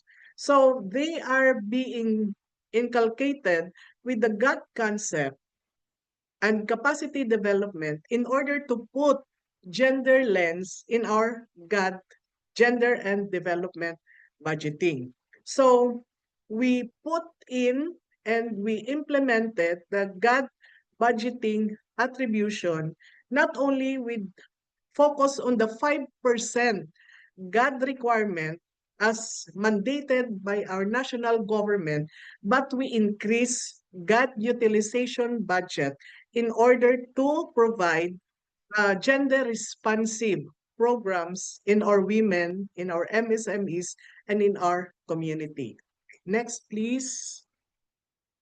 Okay, these are some of the projects that we have. We have focused our 20% development fund on the concreting of our roads, increasing accessibility and linkages. We have capacity building for our women loom weavers. We have capacity building for our persons with disabilities. And next, please. We have, okay, updated our gender and development code. We have increased our gender and development expenditure to 11 million plus, which, as I've stated, is more than 5% of the minimum budgetary allocation out of our 135 annual budget. That is as of last year. And we have God attribution, the whole of the budget approach. As I've mentioned, we focus on, we provided gender lens on budgeting with respect to our PPAs. And we establish an enabling environment of participation with our stakeholders in local development councils. And very especially, we are now we focus on the support to small, medium enterprises and micro, small, medium enterprises, because we see them as community drivers in our community, economic drivers in our community. Now, we focused, one of the organizations that we focus is actually the loom weavers, which, next slide please, we have them on capacity building. These are some of the programs that we have. We have paved roads. We have provided wheelchairs for our persons with disability. Our development council is now on gender lens, no? And then our women loom weavers are now having capacity building, teaching them bookkeeping and everything so that they can market their products. We provided them linkages with respect to their products so that they can sell it to the markets and have their own revenue and local income. And we have also initiated our community-based livelihood programs in the different barangays that we have, so that they will also be organized, undergoing the God training and the God gender lens perspective, so that they can organize and they can attach and link with our local government. Next, please. Okay. We provided a capacitated and an enabled environment by we have organized our vulnerable groups as impact. And the very important thing, they have learned financial management. They were able to know the pros, the profit side, the economic side of as women entrepreneurs. And we have the community-driven approach to God planning and budgeting. And we have the institutionalization. Simply put, our other organizations and are undergoing training of the gender and development so that they have the gender perspective insofar as their PPAs are concerned, and we strengthen them through the monitoring and evaluation and assessment that we have. Next, please. Okay, the ripple effect. We have women sustainable livelihood programs now in our municipality, which complemented the service delivery of our other programs. Simply put, we have different barangays with different women organizations which services or which provides supplies, no, our supplementary feeding program, our Walang Gutom program, and our other Pantawid Filipino program and other social welfare services. Next, please. These are the examples of our sustainable livelihood programs in the respective barangays, where we have the groceries stores. These are formed by women. We have goat raising. We have vegetable productions and other grocery stores also for the 6 barangays. What we are doing here is that these activities or these sustainable livelihood programs organizations are now supplying our other government programs. So we do not need to outsource the sources of our suppliers from the other commercial establishment, but they themselves provide the supply of the needs for the feeding program, of the needs for our Walang Gutom program through their production. And in that manner, our women, micro and small, medium enterprises have their own revenue generating activities, which is sustainable by reason of their constant capacity building and trainings. And we consistently monitor this and conduct evaluation to this program so that we know how we can intervene or we fill in the gaps in cases that they have some concerns and issues with respect to the program. So with the provision of the gender lens on our training, on our budgeting, we were able to organize groups of women, form themselves into organizations, engage into economic enterprises, micro entrepreneurial activities, which could sustain their own community and economic development. Next, please. Okay, that's it. We invest in women and the community so that we can accelerate progress. So next, please. Thank you. And once again, these are our municipal officials, full support of the program. And good afternoon, everyone. Okay. Thank you very much, Mayor Suzette. I Yes. know we are running behind the time, but I would like to open the floor for Sorry. those who have. No, it's fine. For those who have like burning questions for you, and I think Haja Eliza have a question. Yeah. Ready. So Dr. Mrs. Suzette, I would like to know Yes. what methodologies are typically used during focus group discussion and community-based consultation for gender planning, and why is crucial to identify gender bias in local program, project, and activities, and then how can this affect planning outcomes? Thank you very much. Okay, first, methodology. Actually, in our focus group discussion, it is very important to have a gender lens on the program.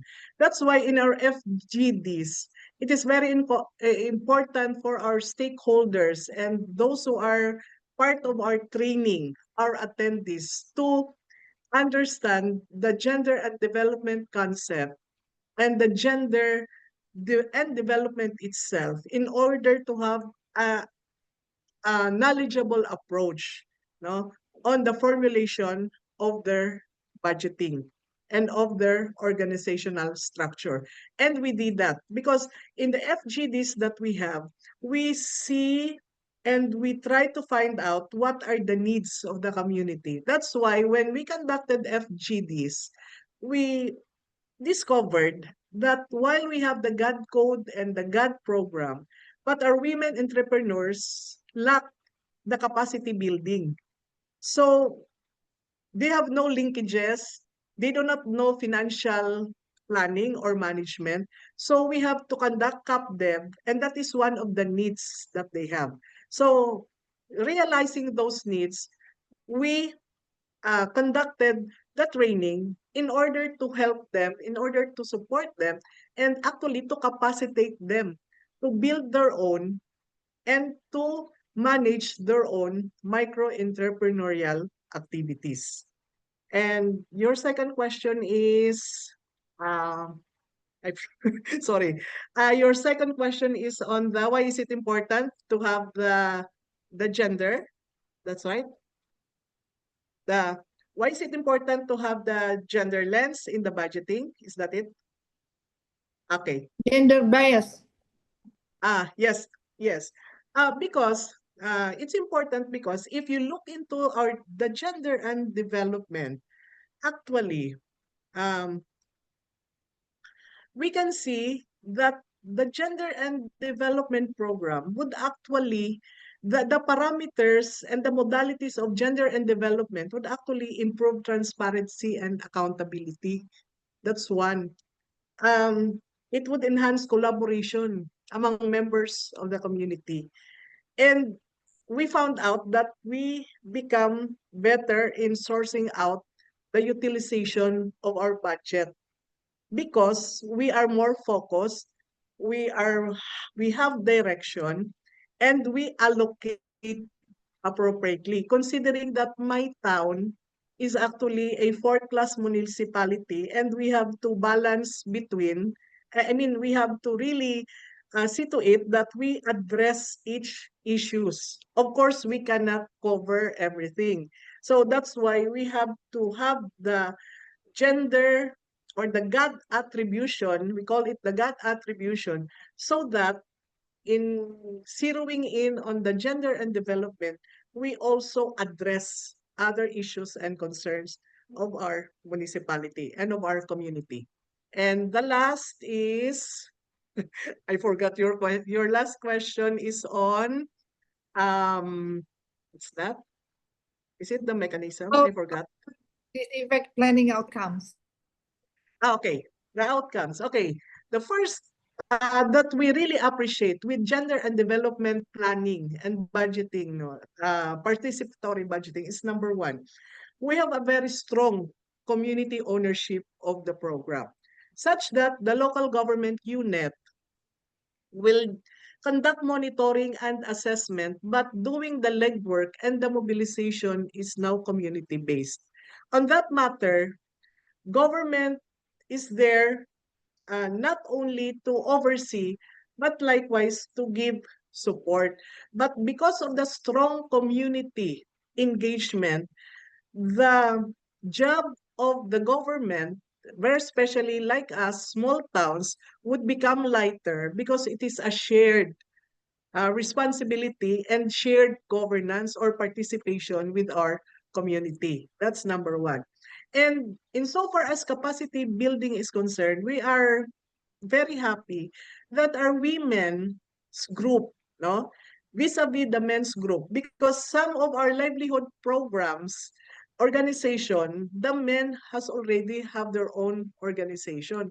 So they also form their own organization vis-a-vis the women, not competing, but complementing each other. And I think that is an equity of opportunity being provided by the parameters of the training or the capacity building itself and the appreciation that gender and development would actually bring more empowered community and stronger community-based governance for our local government unit. Yeah, thank you very much. This question is very, maybe I asked this question because I want to others mayors understand comprehensively about gender participation in local government. Thank you very much. Nepal Yes, and yes, Philippines together. yes. Thank you. Thank you very much. Since we're really running behind the schedule, so I Okay. think if you have any other questions, please, feel free to send it to the secretariat, and then we forward it to Mayor Suzette. As always, Mayor Suzette, thank you very much. Thank you very much for your time Thank you. today. Thank you very much. Thank you. Thank Thank you. you. Mayor. And I would like Yeah. to welcome So I have only 2-3 questions. Mayor Bahadurai. Would it be possible to send it in writing to us, and then we Okay, forward it it's to okay. Mayor No Suzette? problem. It's okay. Okay, I will do it. Thank you very much. Thank you. you. And I would like to welcome Ms. Karisma Kasha from Carbon Disclosure Projects. And today she will come in and then discuss about especially the disclosure part of the city climate finance.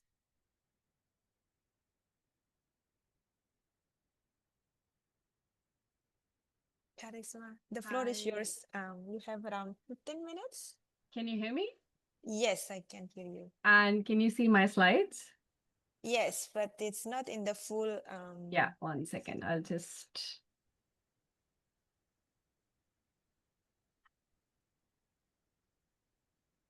Okay, is that okay? Can you see the full screen?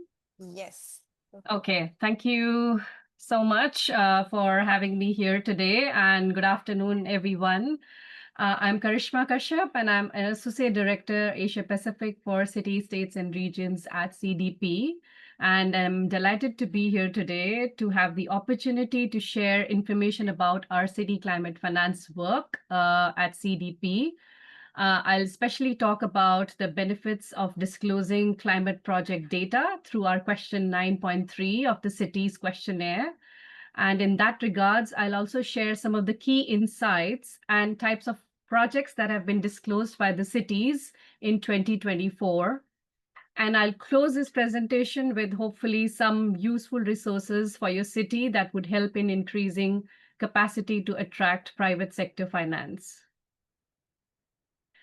But first, for those who may not know us, CDP is a global nonprofit that runs the world's only independent environmental disclosure system for investors, companies, cities, states, and regions to measure and manage their environmental impact.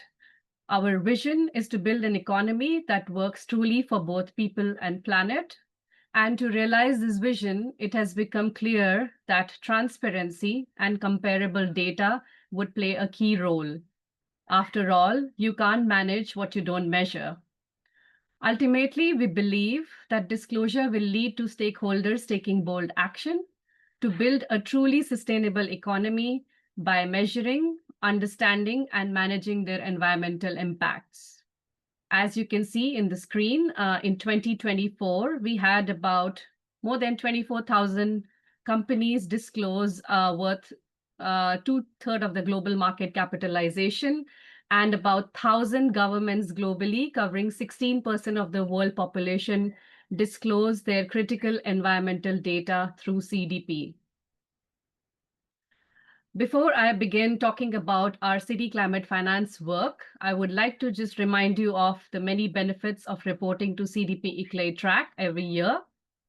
Number one, it allows you to measure and monitor your progress on climate and sustainability risks and actions. Basically, reporting helps foster transparency and accountability, both externally with your local communities and internally by tracking your progress towards the Paris Agreement goals. Number two, it helps you understand the data gaps and better understand what resources and support is needed to improve your data quality. And number three is report once for all your campaign membership commitments. So through CDP ICLAI track, cities can engage in several climate and environmental projects and initiatives and receive additional support from city networks. It's like a one-stop shop for all your reporting needs. Number 4 is showcasing your leadership and impact on the UNFCCC's portal and strive for our A-list score. And number 5 is you can get access to key insights and best practices and knowledge sharing via trainings, webinars, reports, and case studies based on the reported climate action by cities.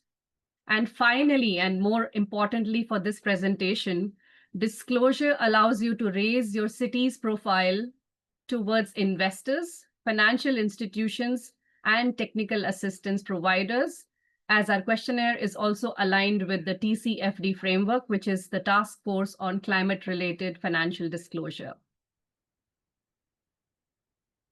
So by reporting to CDP ICLAI track, cities can highlight their climate finance preparation needs or an investment opportunities to technical assistance facilities and financial institutions.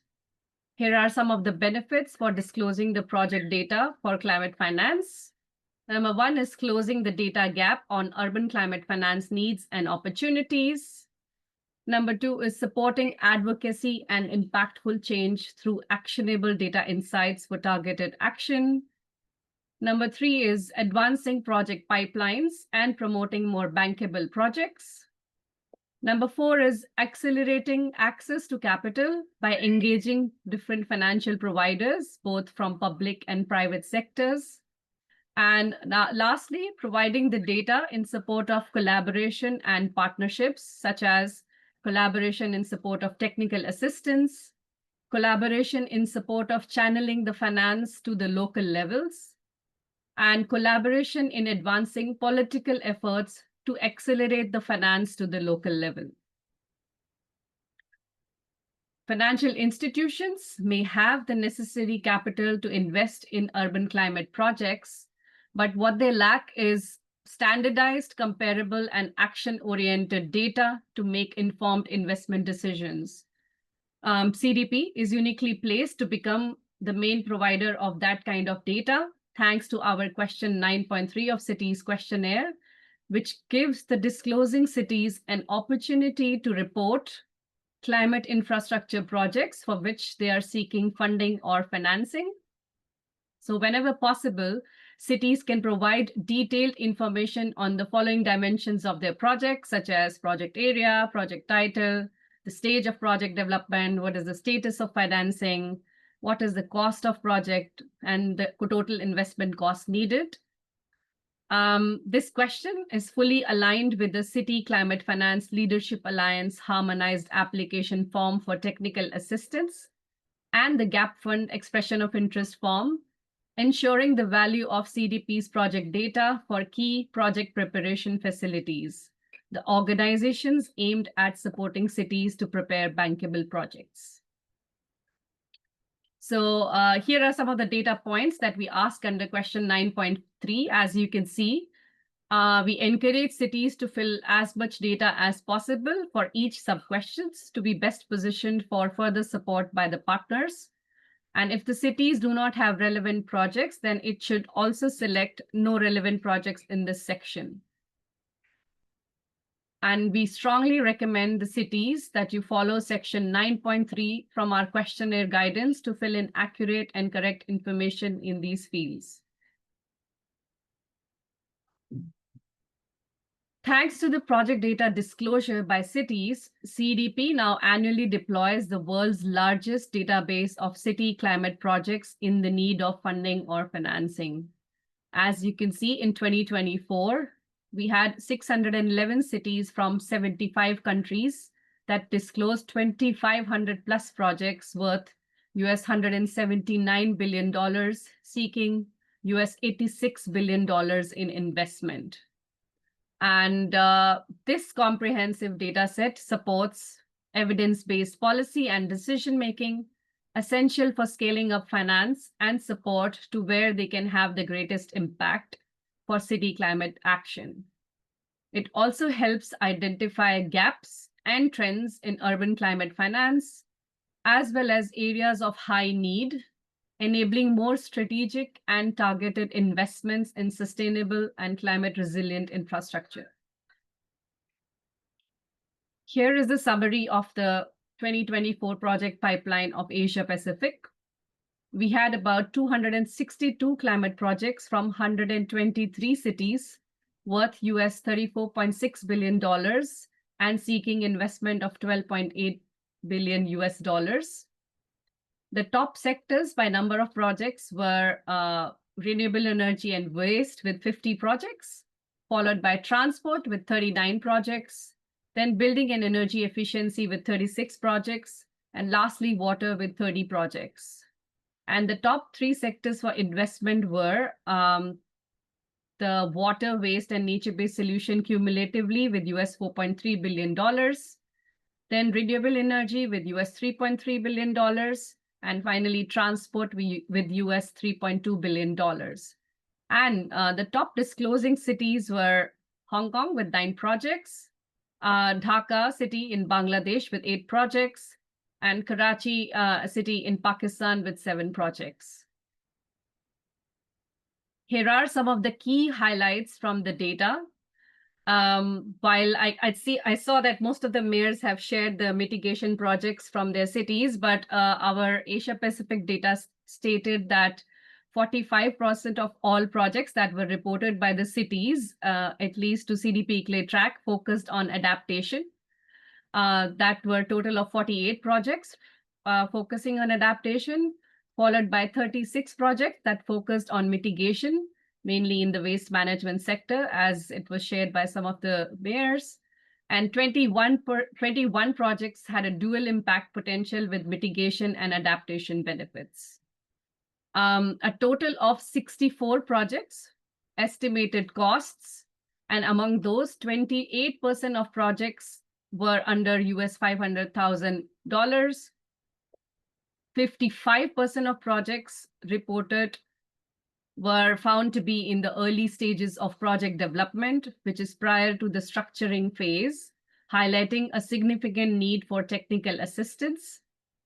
And 47 projects out of those were at the mid to late stage of development from the structuring phase onwards. Almost 88% of the projects are seeking funding, either full, partial, or additional.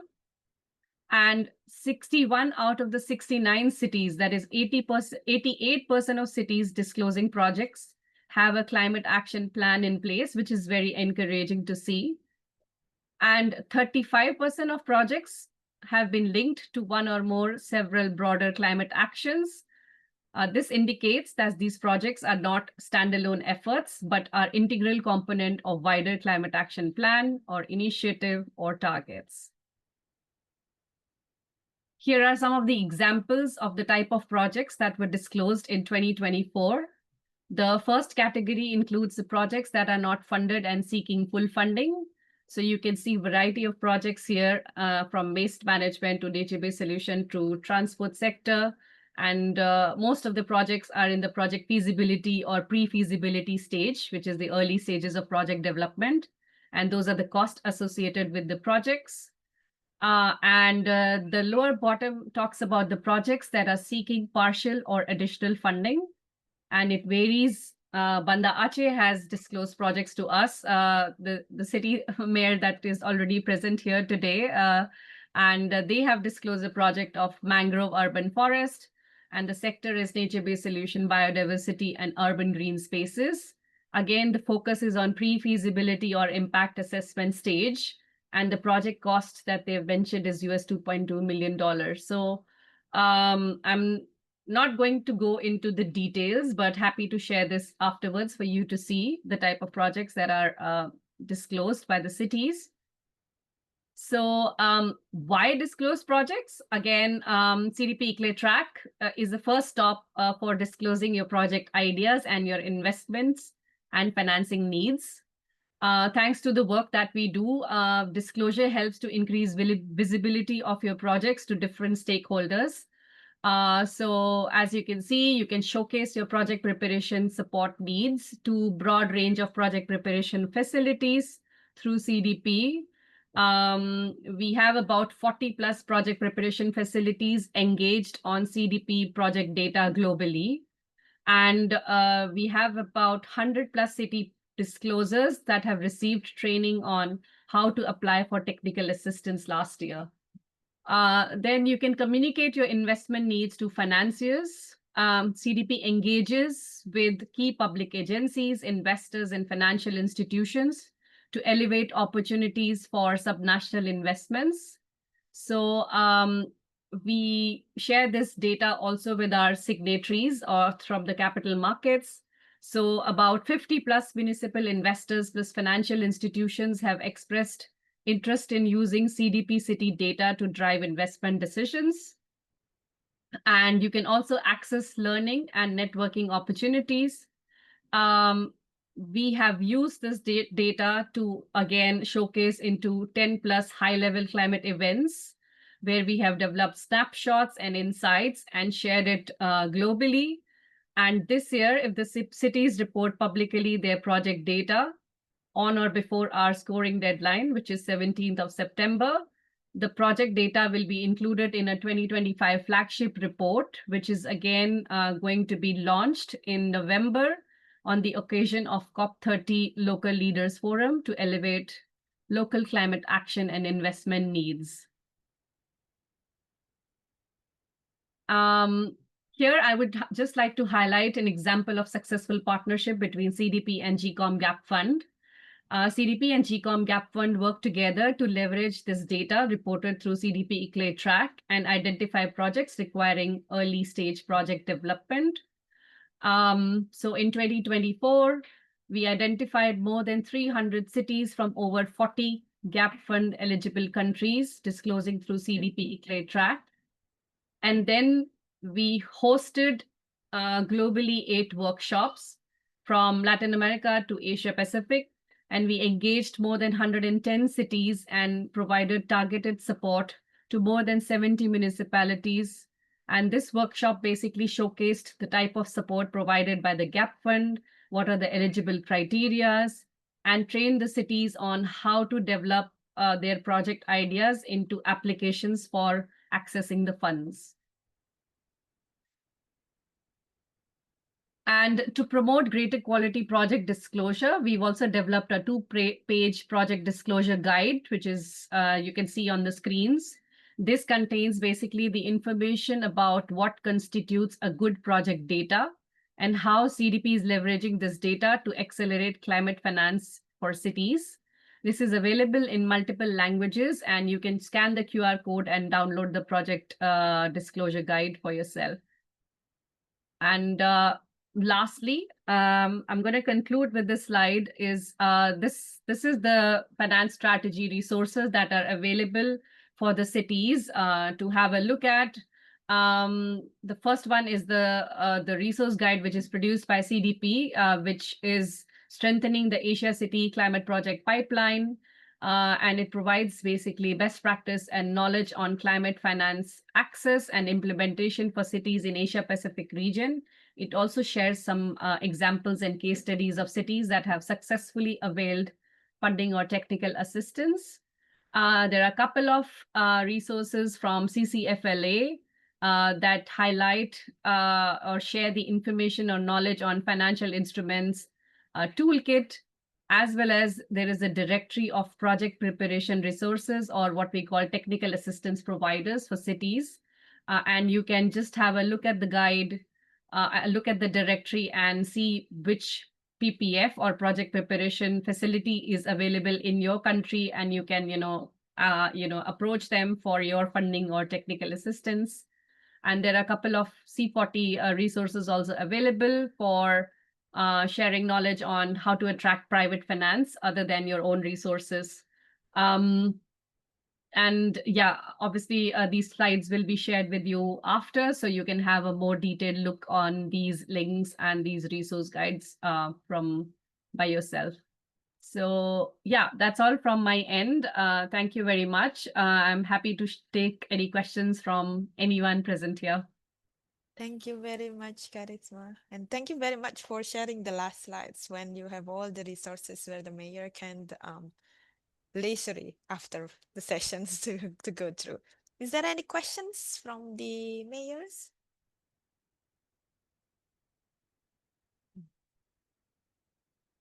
If not, let me thank Karisma once again for her time and her patience, because we were running behind the schedule. So we are lucky that you put some barriers between your next meeting. So thank you very much for your time and for sharing those important informations with the mayors today. Thank you. And for our final speaker today, we'll have Dr. Puspa Pathak from the Center for Policy Research in India. And she will guide through us on the on-source revenue. Dr. Pathak, unfortunately, we have very running behind the schedules. So if you can condense your presentations within maybe 15 minutes, so then we can sort of not too far away from the time as the mayor might have other commitment. Thank you very much. Good afternoon, Mahesati and honorable mayors. I will try and be very brief. I know you are running behind schedule, but you will change the slides. So I was just wondering how to start. I have chosen these two pictures intentionally. These pictures speak 1,000 words. These pictures are cities, large cities, Asian cities, where wealth is created, innovations are made. Rich people along with poor people live, but almost all of them have very limited own source revenues. That's common between Asian cities, big or small. So that's my starting point. So can we go on? I'm talking about own source revenue of urban local governments in Asia Pacific countries. Now I would request to move on to the next slide, please. Municipal finance in Asia Pacific, I think it's good to have this background to come to the current situation of limited own source revenue. Till 1980s, municipal revenues were very limited all across Asia Pacific cities. And this was attributed largely to the lack of authority and autonomy local governments have in determining taxes and user charges. However, there was an urban policy shift for decentralization to urban local governments across the region. For instance, in Philippines Local Government Code 1991, India's 74th Constitutional Amendment Act 1992, Indonesia's Big Bang Decentralization Law of 1999, and Thailand's Decentralization Act 1999. Other countries also followed similar changes in their legal provisions.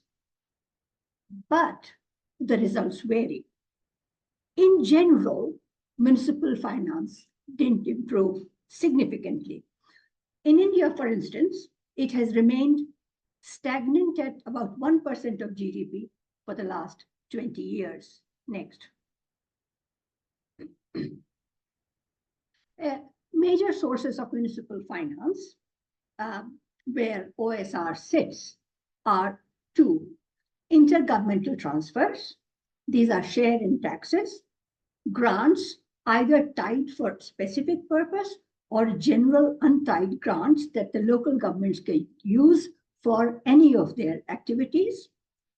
Conditional, sometimes the grants are seen as a mechanism for introducing local reforms, and that would include certain conditions to be fulfilled as per milestones to achieve, for example, ambient air quality, water supply and sewerage charges recovery, property tax expansion, etc.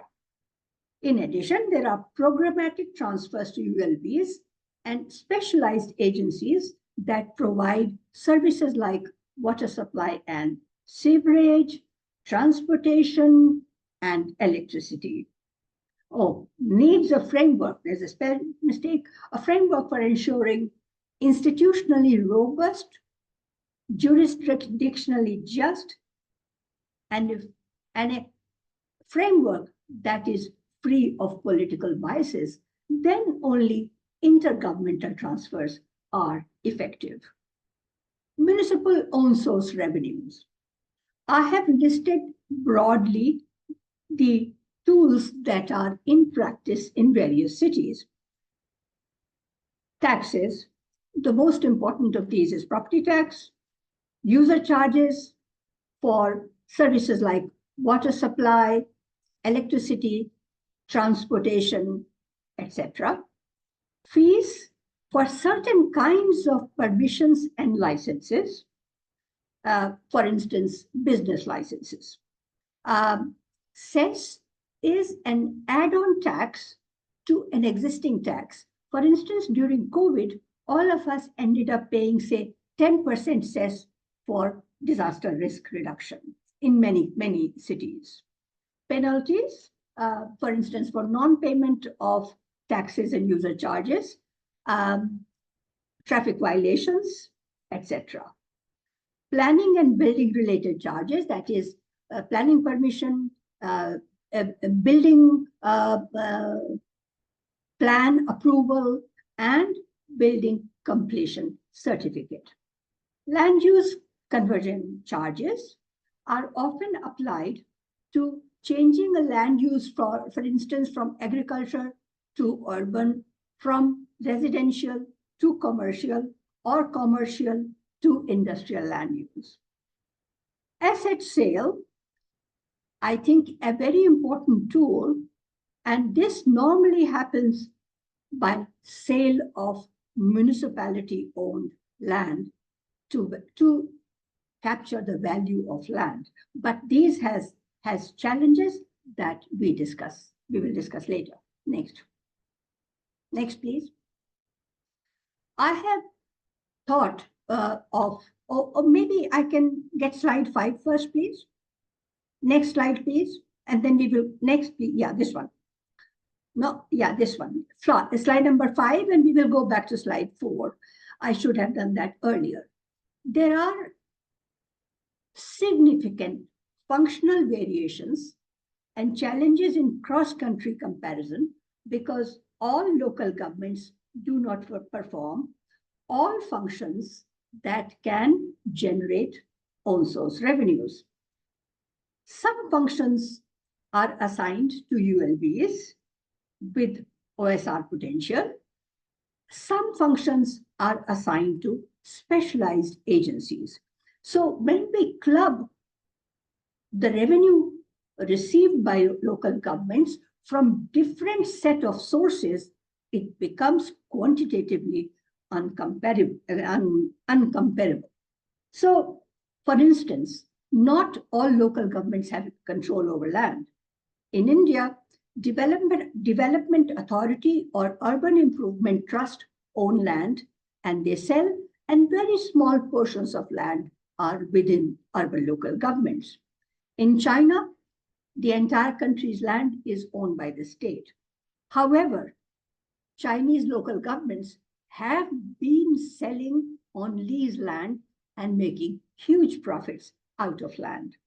In Afghanistan, all land within the municipal boundary is owned by the Kabul municipality. Secondly, water supply and sewerage, which is also a revenue-generating service, is often with a specialized parastatal agency in many countries, and in some countries, cities also supply water supply and sewerage services. Transport and electricity are provided by very few urban local governments in almost all the countries in the Asia-Pacific region. Can we go back to slide 4, please? So what I did was to look at India's changing share of own source revenues only of municipal corporations where comparable data was available for, say, 20-year period. And I couldn't compare this with any other country for the moment without doing significant research. And as we see, the own source revenue in India has been between 67% to 61%. But in the recent years, it has come down slightly. And why does the own source revenue come down? It is not necessarily because less revenues are being collected. It is also because the comparative share of the transfers have gone up. And it could be because of special conditions and special grants. And during, for instance, COVID period, the disaster grants to local government had gone up. And it could also be that there are special centrally sponsored schemes that are transferring additional funds to local governments. Slide 6, please. Property tax, I think requires, I'm really running through since you want me to finish early. Property tax is a very important source of local government's revenue.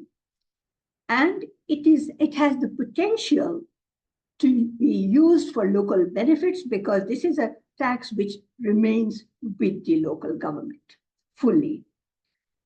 It is one of the most buoyant of all OSR tools, and that generates nearly half of the revenues of local governments in many cities. Even in property tax, there are significant variations in its effective application across countries. For instance, Thailand is, I think, not represented in the group, does not have a generalized property tax for its own use. It has a very small portion of property tax, and I think it is shared by local government, I suppose, with regional government. In China, as I said, government owns land. There is no general property tax, but local governments do charge tax on second homes, luxury properties, and purchases by non-residents in some cities like Shanghai. And non-residents here mean that they don't have a local hoku or identity cards. They must be residents of nearby small towns or rural areas. In Japan and South Korea, in addition to property tax, they also have a local income tax. In some cities, and this I have not added, there are, in addition to these tools, other taxes like sales tax. Many US cities have sales tax. Many cities also have business taxes. And these happen in European and North American cities. And this is something that we have to keep in mind, that when we are looking for innovative sources of OSR, we have to look outside the region as well. So there is also large variation in the share of property tax in OSR in the Asia and Pacific countries, as we will see in the next slide. Next, please. Share of property taxes in OSR. This is 2019-20 data from OECD. And you will see that New Zealand and Australia have almost 40 to 45%. New Zealand has 45% and Australia has 40% share of property tax in the entire OSR collected by the local governments. Japan, Cambodia, China, Philippines come somewhere in the range of 5 to 10% OSR share. Nepal, Mongolia, and Thailand generate less than 5% share of property tax in the overall OSR. So even comparison across one tool is very different because conditionalities in implementation of this tool would be very different, which we have to study. That means some of the properties would be exempt from paying property tax, and this could mean either lot size based exemptions or income based exemptions in different countries. Next, please. So we have come to very quickly to the last slide. as we have seen that municipal revenues are not increasing, neither is there is a significant increase in OSR collection. And why is it happening and what should we do is what I tried to address in the concluding slide. And a couple of challenges that are very important, of which the very first one is state control. In spite of decentralization and local government autonomy that was ensured or initiated in the 1990s, many cities in most countries still require permission to increase taxes and user charges. They cannot identify new tools of OSR collection, nor can they fix the rates to be charged by them independently. This is the biggest hurdle. Secondly, since local governments feel they do not have the capacity, confidence to deliver good quality of services, and this is happening largely because they can't make investments. If they have limited revenue collection, they would also have limited investments. So local government inability to also increase rates and charges is a second hurdle. There was a time when we used to talk about willingness to pay as a major problem. Now I think people are much more willing to pay if good quality services are being provided to them. But now there is an issue of willingness to charge on part of the local government, and they do not increase taxes and user charges for their own self-preservation and political reasons.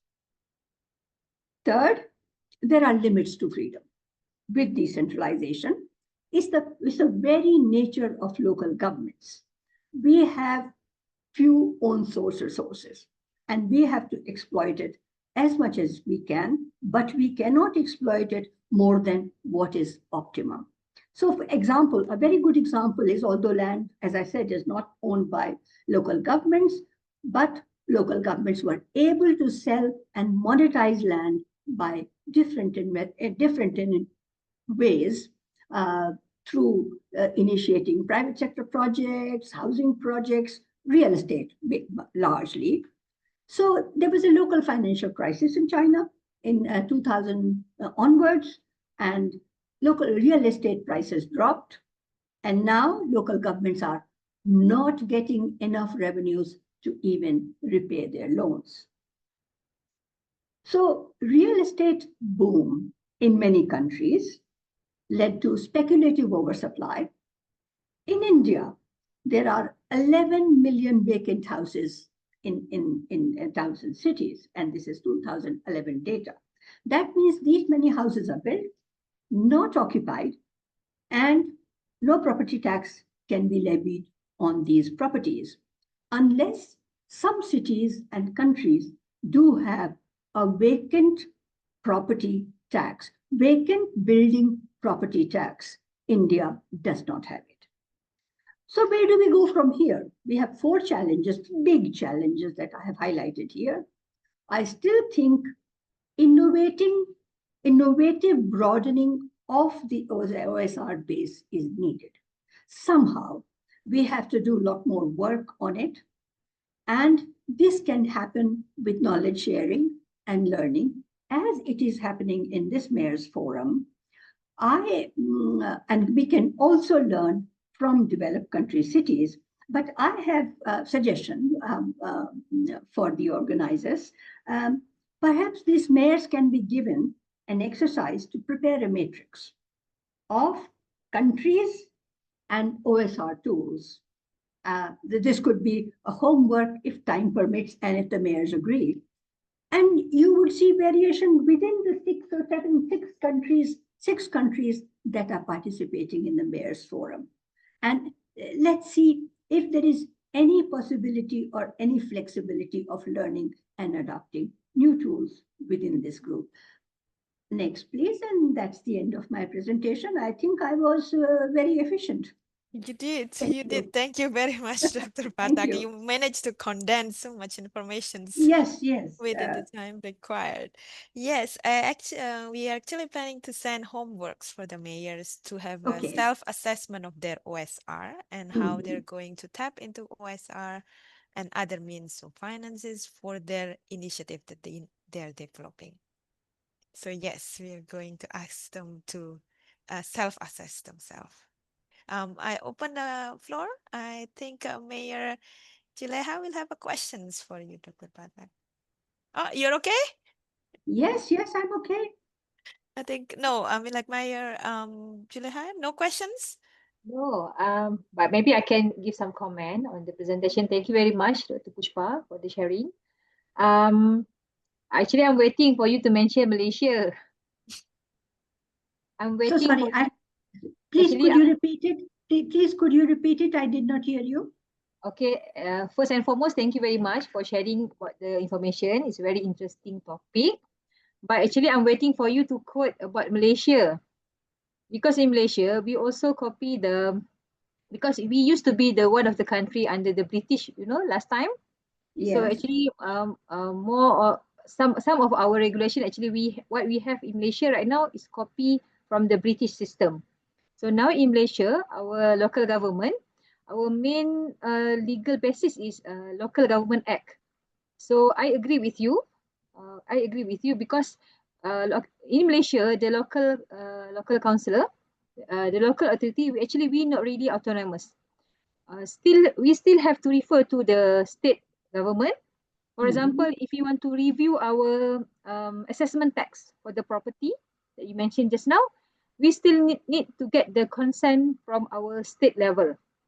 Even though under our local government act, it has been mentioned that in every 5 years, we local government can review our assessment tax according to the latest market rate.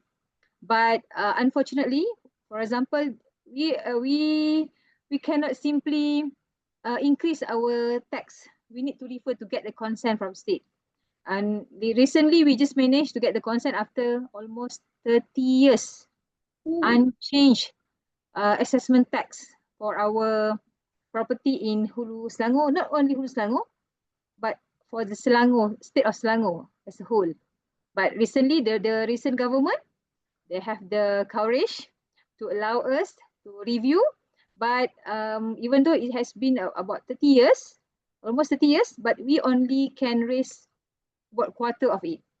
But still some extra revenue for us to give back to the society in our municipal council. Thank you. Thank you. Thank you, Mayor from Malaysia. I absolutely agree with you. I can see if we did comparative work within the 6 countries that are present here, 6 or 7 countries, we would find very similar situations. They may have different OSR tools, but the experience of lack of autonomy of local government would be similar across the board. Indeed, agree. Thank you, Doctor. Yes. Thank you. I was informed that the room will be closed soon, but we will have again Dr. Patak joining us in next 2 weeks, especially on the sessions where the mayors you'll be presenting your homework. So I think we'll still be graced with her knowledge and input by that time. So I think thank you very much for today's very engaging session. I'm need to apologize. I'm very sorry that the schedules were running behind.